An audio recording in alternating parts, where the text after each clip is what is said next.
ਕੱਲ ਨੂੰ ਕੀ ਹੋਊਗਾ, ਇਹੀ ਕੇਜਰੀਵਾਲ ਸਾਹਿਬ ਦੇ ਬੰਦੇ ਕੋਰਟ 'ਚ ਜਾਣਗੇ, ਕੋਰਟ ਦੇ ਵਿੱਚੋਂ ਇਹ ਕਹਿਣਗੇ ਜੀ ਹੁਣ ਕੋਰਟ ਨੇ ਕਹਿਤਾ ਵੀ ਬੰਦ ਕਰੋ। ਮਤਲਬ ਇਹ ਇੱਕ ਬਹੁਤ ਵੱਡੀ ਪੰਜਾਬ ਦੇ ਲੋਕਾਂ ਨਾਲ ਸਾਜ਼ਿਸ਼ ਹੋ ਰਹੀ ਹੈ। ਇਹ ਸਾਜ਼ਿਸ਼ ਦੇ ਨਾਲ ਪੰਜਾਬ ਲੁੱਟਿਆ ਜਾ ਰਿਹਾ, ਪੰਜਾਬ ਦੇ ਲੋਕਾਂ ਨੂੰ ਆਪਸ ਵਿੱਚ ਲੜਾਇਆ ਜਾ ਰਿਹਾ।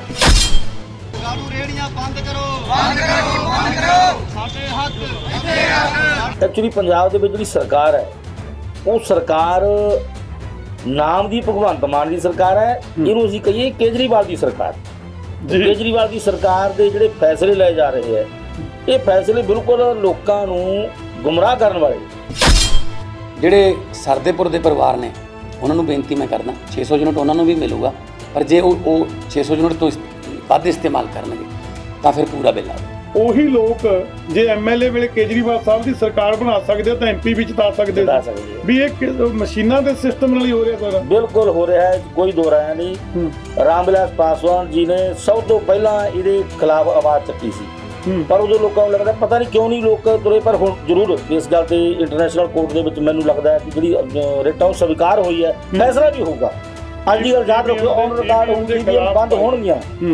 ਅੱਜ ਦੀ ਗੱਲ ਯਾਦ ਰੱਖੋ, ਔਨ ਰਿਕਾਰਡ ਹੈ ਈਵੀਐਮ ਬੰਦ ਹੋਣਗੀਆਂ। ਲੋਕ ਜਦੋਂ ਤੱਕ ਈਵੀਐਮ ਦੇ ਖਿਲਾਫ ਪੋਲੀਟੀਕਲ ਪਾਰਟੀਆਂ ਆਵਾਜ਼ ਬੁਲੰਦ ਨਹੀਂ ਕਰਨਗੀਆਂ, ਉਦੋਂ ਤੱਕ ਦੇਸ਼ ਦੇ ਵਿੱਚ ਜੋ ਕੁਝ ਵਾਪਰ ਰਿਹਾ ਹੈ ਉਹ ਵਾਪਰਦਾ ਰਹੂਗਾ ਤੇ ਗਰੀਬ ਲੋਕਾਂ ਦਾ ਘਾਣ ਹੁੰਦਾ ਰਹੂਗਾ। 92 ਐਮਐਲਏ ਜਿੱਤੇ। ਮੈਂ ਉਹ 92 ਐਮਐਲਏ ਨੂੰ ਭਰਾਵਾਂ ਨੂੰ ਸਾਡਾ ਨੂੰ ਕਹਿਣਾ ਚਾਹੁੰਦਾ ਕਿ ਜਦੋਂ ਪੰਜਾਬ ਦੇ ਵਿੱਚ ਇਸ ਤਰ੍ਹਾਂ ਦੀ ਗੱਲ ਵਾਪਰ ਰਹੀ ਹੈ, ਤੁਸੀਂ ਕੋਈ ਤਾਂ ਬੋਲੋ, ਕਿਉਂ ਨਹੀਂ ਬੋਲਦੇ? ਰਾਜ ਸਭਾ ਮੈਂਬਰ ਜਦੋਂ ਬੀਜੇਪੀ ਦੇ ਬਣ ਕੇ ਗਏ ਕੋਈ ਨਹੀਂ ਬੋਲਿਆ। ਹੁਣ ਕਹਿੰਦੇ ਨਜਾਇਜ਼ ਕਬਜ਼ੇ ਛੁਡਾ ਰਹੇ ਆ ਜ਼ਮੀਨਾਂ। ਨਹੀਂ, ਬੀਜੇਪੀ ਦੇ ਪ੍ਰਧਾਨ ਜੀ ਕਿੱਥੋਂ ਨੇ? ਇਹਨਾਂ ਦੇ ਆਪਣੇ ਬੰਦੇ ਆ ਤਾਂ ਕਹਿੰਦੇ ਅਸੀਂ ਆਪਣੇ ਬੰਦੇ ਚੂਜ਼ ਕਰਕੇ। ਤੁਸੀਂ ਪੁਰਾਣੀਆਂ ਫੋਟੋ ਦੇਖੋ ਜੀ ਚੱਕ ਕੇ, ਜਿਹੜੇ ਬੰਦੇ ਗੁਪਤਾ ਜੀ ਹੋਰ ਜਿਹੜੇ ਬੰਦੇ ਆ ਉਹ ਬੀਜੇਪੀ ਦੇ ਜਿਹੜੇ ਮਿਨਿਸਟਰ ਬਣੇ ਉਹਨਾਂ ਨੂੰ ਵਧਾਈਆਂ ਦੇ ਰਹੇ ਆ, ਫੋਟੋ ਉਹਨਾਂ ਦੀਆਂ ਲੱਗੀਆਂ ਹੋਈਆਂ। ਪ੍ਰਧਾਨ ਜੀ ਆਗਮ ਗੱਡਾ ਤਾਂ ਕਹਿ ਰਿਹਾ ਅਕਾਲੀ ਤੇ ਕਾਂਗਰਸੀ ਨੇ ਕਰਵਾਇਆ ਸਾਰਾ। ਬਿਲਕੁਲ ਗੈਰ ਜ਼ਿੰਮੇਵਾਰ ਬਿਆਨ, बिल्कुल गैर जिम्मेवार, एडा गैर जिम्मेवार बयान आऊगा ये सोचा भी नहीं जा सकता। दो राजनीतिक दलों के बीच में ये झगड़ा, ये क्लैशेज आज हुए, वायलेंस हुआ। एक तरफ शिवसेना कांग्रेस पार्टी के लोग थे, दूसरी तरफ शिरोमणि अकाली दल के लोग। भाई साहब जे तुसी कब्जा छुड़ाना है तो लवली यूनिवर्सिटी ने कितनी नजायज जमीन दबी हुई है? थोड़ा राज्यसभा मेंबर है वो, कर लो शुरुआत उतों, क्यों नहीं करते? मतलब ये ਜਿਹੜੇ ਕਬਜ਼ੇ ਛਡਾਉਣ ਦੀ ਹੇਠ ਮੈਂ ਸਮਝਦਾ ਕਿ ਇਹ ਗੱਲ ਠੀਕ ਹੈ ਕਿ ਪੰਚਾਇਤੀ ਜ਼ਮੀਨਾਂ ਦੇ ਕਬਜ਼ੇ ਛਡਾ ਕੇ, ਪਰ ਕਰੋਗੇ ਕੀ? ਜੀ ਪ੍ਰਧਾਨ ਜੀ, ਮੈਂ ਤੁਹਾਨੂੰ 2 ਵਾਰੀ ਗੱਲ ਕਰ ਚੁੱਕਿਆ। ਇਹਨਾਂ ਨੇ ਤਾਂ ਜਿਹੜੇ ਲੋਕ ਭਲਾਈ ਦੇ ਕੰਮ ਮਾਨ ਸਾਹਿਬ ਨੇ ਤਾਂ ਸ਼ੁਰੂ ਕਰਤੇ ਆ। ਬਿਜਲੀ ਦੀ ਗੱਲ ਕੀਤੀ ਸੀ, ਗਰੰਟੀ ਦਿੱਤੀ ਸੀ, ਉਹ ਵੀ ਪੂਰੀ ਹੋ ਗਈ। ਗਰੰਟੀ ਦਾ ਚਲੋ ਗਰੰਟੀ ਦਾ ਪੂਰੀ ਹੋ ਹੀ ਗਈ, ਬਿਜਲੀ ਆਉਂਦੀ ਹੋਈ ਨਹੀਂ ਕਿਤੇ। ਲੋਕ ਦਿਖਾ ਰਹੇ ਆ, ਪੱਖੀਆਂ ਦਿਖਾ ਰਹੇ ਆ, ਕੋਈ ਪੱਖਿਆਂ ਨੂੰ ਰਸਾ ਬਣ ਕੇ ਦਿਖਾ ਰਿਹਾ ਕਿ ਜੋ ਕੋਈ ਬਦਲਾ। ਲੋਕ ਕਹਿ ਰਹੇ ਕਿ ਆਹ ਬਦਲਾਅ ਹੋ ਗਿਆ। ਜਿਹੜੇ ਬਿਜਲੀ ਦੇ ਮੁੱਦੇ ਦੇ ਉੱਤੇ ਵੀ ਇਹਨਾਂ ਨੇ ਲੋਕਾਂ ਨੂੰ ਲੜਾਤਾ। ਕਹਿੰਦੇ ਸੀ ਇੱਕ ਮੌਕਾ ਆਪ ਨੂੰ, ਨਾ ਬੱਤੀ ਦਿਨ ਨੂੰ ਤੇ ਨਾ ਬੱਤੀ ਰਾਤ ਨੂੰ। ਕੱਲ ਤੱਕ ਜਿਹੜੀ ਪਾਰਟੀ ਕਹਿੰਦੀ ਸੀ ਵੀ ਸਵਾਲ ਕਰੋ, ਲੀਡਰਾਂ ਨੂੰ ਸਵਾਲ ਕਰੋ, ਅੱਜ ਉਹ ਲੋਕਾਂ ਦੇ ਸਵਾਲਾਂ ਤੋਂ ਫਿਰ ਇਦਾਂ ਲੁਕੂਗੀ ਤਾਂ ਕੰਮ ਚੱਲੂਗਾ। ਦੇਖੋ ਉਹਨਾਂ ਨੂੰ ਪਤਾ ਇਸ ਗੱਲ ਦਾ ਕਿ ਅਸੀਂ ਝੂਠ ਬੋਲਿਆ, ਉਹਨਾਂ ਨੂੰ ਇਸ ਗੱਲ ਦਾ ਪਤਾ ਕਿ ਝੂਠ ਬੋਲਿਆ ਸੀ। ਝੂਠ ਦਾ ਜਿਹੜਾ ਝੂਠ ਹੁੰਦਾ ਉਹ ਜ਼ਿਆਦਾ ਦੇਰ ਨਹੀਂ ਟਿਕਦਾ। ਕੇਜਰੀਵਾਲ ਸਾਹਿਬ ਕਹਿੰਦੇ ਜੀ 24 ਘੰਟਿਆਂ 'ਚ ਬਾਈਬਲ ਕਲਾ ਹੱਲ ਕਰ ਦਿਆਂਗੇ, 24 ਘੰਟਿਆਂ 'ਚ ਅਸੀਂ ਨਸ਼ੇ ਵਾਲਾ ਮੁੱਦਾ ਹੱਲ ਕਰ ਦਿਆਂਗੇ, 24 ਘੰਟਿਆਂ 'ਚ ਅਸੀਂ ਐਂ ਕਰ ਦਿਆਂਗੇ। ਮਤਲਬ ਕੈਪਟਨ ਸਾਹਿਬ 8 ਦਿਨ ਮੰਗਦੇ ਸੀ, 24 ਘੰਟੇ ਲੋਕਾਂ ਨੂੰ ਇੰਨਾ ਗੁੰਮਰਾਹ ਕੀਤਾ ਕਿ 24 ਘੰਟਿਆਂ 'ਚ। ਮੈਨੂੰ ਇਹ ਪਤਾ ਲੱਗਿਆ ਯਾਰ ਤੁਸੀਂ ਰਾਜਨੀਤਿਕ ਬੰਦੇ ਹੋ, ਲੋਕਾਂ ਦੀ ਰਾਜਨੀਤੀ ਕਰਨੀ ਹੈ, ਲੋਕਾਂ ਤੇ ਰਾਜ ਕਰਨਾ ਹੈ, ਲੋਕਾਂ ਨੂੰ ਤੁਸੀਂ ਕਹਿਣਾ ਕਿ 24 ਘੰਟੇ ਕਿਹੜਾ ਹਾਲ ਦਾ ਜਵਾਬ ਤੁਹਾਡੇ ਕੋਲ ਬਈ? ਪ੍ਰਧਾਨ ਜੀ ਸਰਕਾਰ ਦੀ ਤੁਸੀਂ ਗੱਲ ਕੀਤੀ ਹੈ, ਲਾਅ ਐਂਡ ਆਰਡਰ ਮੇਨਟੇਨ ਨਹੀਂ ਹੋ ਰਿਹਾ, ਅਲੱਗ-ਅਲੱਗ ਜਗ੍ਹਾ ਫਾਇਰਿੰਗ ਹੋਈ, ਕਈ ਜਗ੍ਹਾ ਗੋਲੀਆਂ ਸ਼ਰੇਆਮ ਚੱਲੀਆਂ, ਕਬੱਡੀ ਦੇ ਗਰਾਊਂਡਾਂ ਦੇ ਵਿੱਚ ਚੱਲੀਆਂ, ਪਟਿਆਲੇ 'ਚ 2-3 ਜਗ੍ਹਾ ਚੱਲੀਆਂ।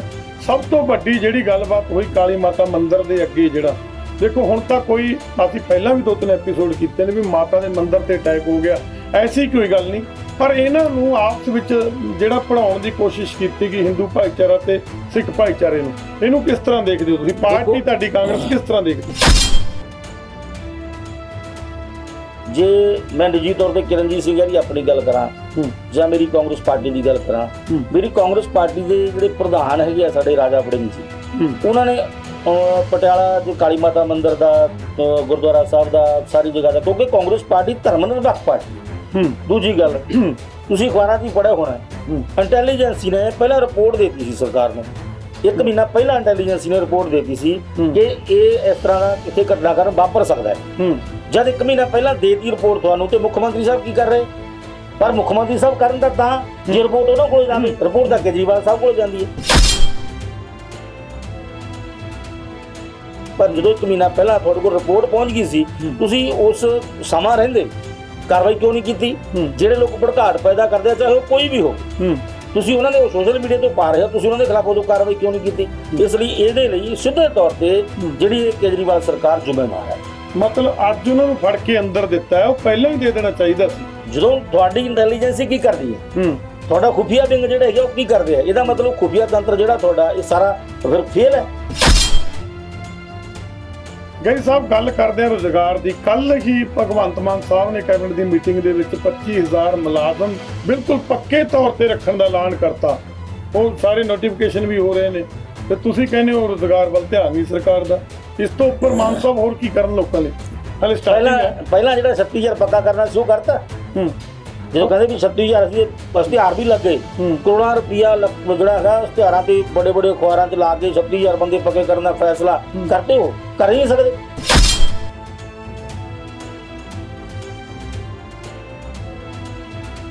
ਪਰ ਉਸ ਤੋਂ ਪਹਿਲਾਂ ਤਾਂ ਚੰਨੀ ਸਾਹਿਬ ਨੇ ਪੂਰੇ ਪੰਜਾਬ 'ਚ ਬੋਰਡ ਲਾਤੇ 37,000 ਮੁਲਾਜ਼ਮ ਪੱਕੇ, 37,000 ਪੱਕੇ। ਜਦੋਂ ਕਿ ਹੋਇਆ ਕੁਝ ਨਹੀਂ ਸੀ, ਅੱਜ ਪੂਰਾ ਪੰਜਾਬ ਭਰਤਾ ਸੀ। ਉਹਨਾਂ ਨੇ ਇਹ ਕਿਹਾ ਸੀਗੇ ਪੱਕੇ ਕਰਨ ਦਾ ਫੈਸਲਾ। ਸਤਿ ਸ੍ਰੀ ਅਕਾਲ ਜੀ, ਮੈਂ ਮੋਹਨ ਮਕਬੂਲ, ਤੁਸੀਂ ਦੇਖ ਰਹੇ ਹੋ ਸ਼ਬਦਾਂ ਦੀ ਤਾਕਤ ਦਾ ਐਵਨ ਮੀਡੀਆ। ਦੋਸਤੋ, ਪੰਜਾਬ ਦੇ ਵਿੱਚ ਨਵੀਂ ਸਰਕਾਰ ਬਣੀ, ਵੱਡੇ ਫਤਵੇ ਦੇ ਨਾਲ ਆਮ ਆਦਮੀ ਪਾਰਟੀ ਚੁਣੀ ਗਈ ਹੈ, ਸਰਕਾਰ ਬਣੀ ਹੈ, ਭਗਵੰਤ ਮਾਨ ਸਾਹਿਬ ਸੀਐਮ ਬਣੇ ਨੇ। ਗੱਲਬਾਤ ਆਪਾਂ ਕਰਦੇ ਹਾਂ ਲੋਕ ਮੁੱਦਿਆਂ ਦੇ ਉੱਤੇ। ਅਕਸਰ ਸਾਡੇ ਨਾਲ ਜੋ ਦਲਿਤ ਭਾਈਚਾਰੇ ਦੀ ਪੰਜਾਬ 'ਚ ਨੁਮਾਇੰਦਗੀ ਕਰਦੇ ਨੇ, ਦਲਿਤ ਮਹਾਪੰਚਾਇਤ ਦੇ ਚੇਅਰਮੈਨ ਨੇ, ਕਾਂਗਰਸ ਦੇ ਜਨਰਲ ਸੈਕਟਰੀ ਨੇ, ਤੇ ਸਾਡੇ ਮਹਿਰੂਮ ਕੇਂਦਰੀ ਮੰਤਰੀ ਰਾਮ ਵਿਲਾਸ ਪਾਸਵਾਨ ਜੀ ਨਾਲ ਬਹੁਤ ਲੰਬਾ ਸਮਾਂ ਰਾਜਨੀਤੀ ਦੇ ਵਿੱਚ ਰਹੇ ਨੇ।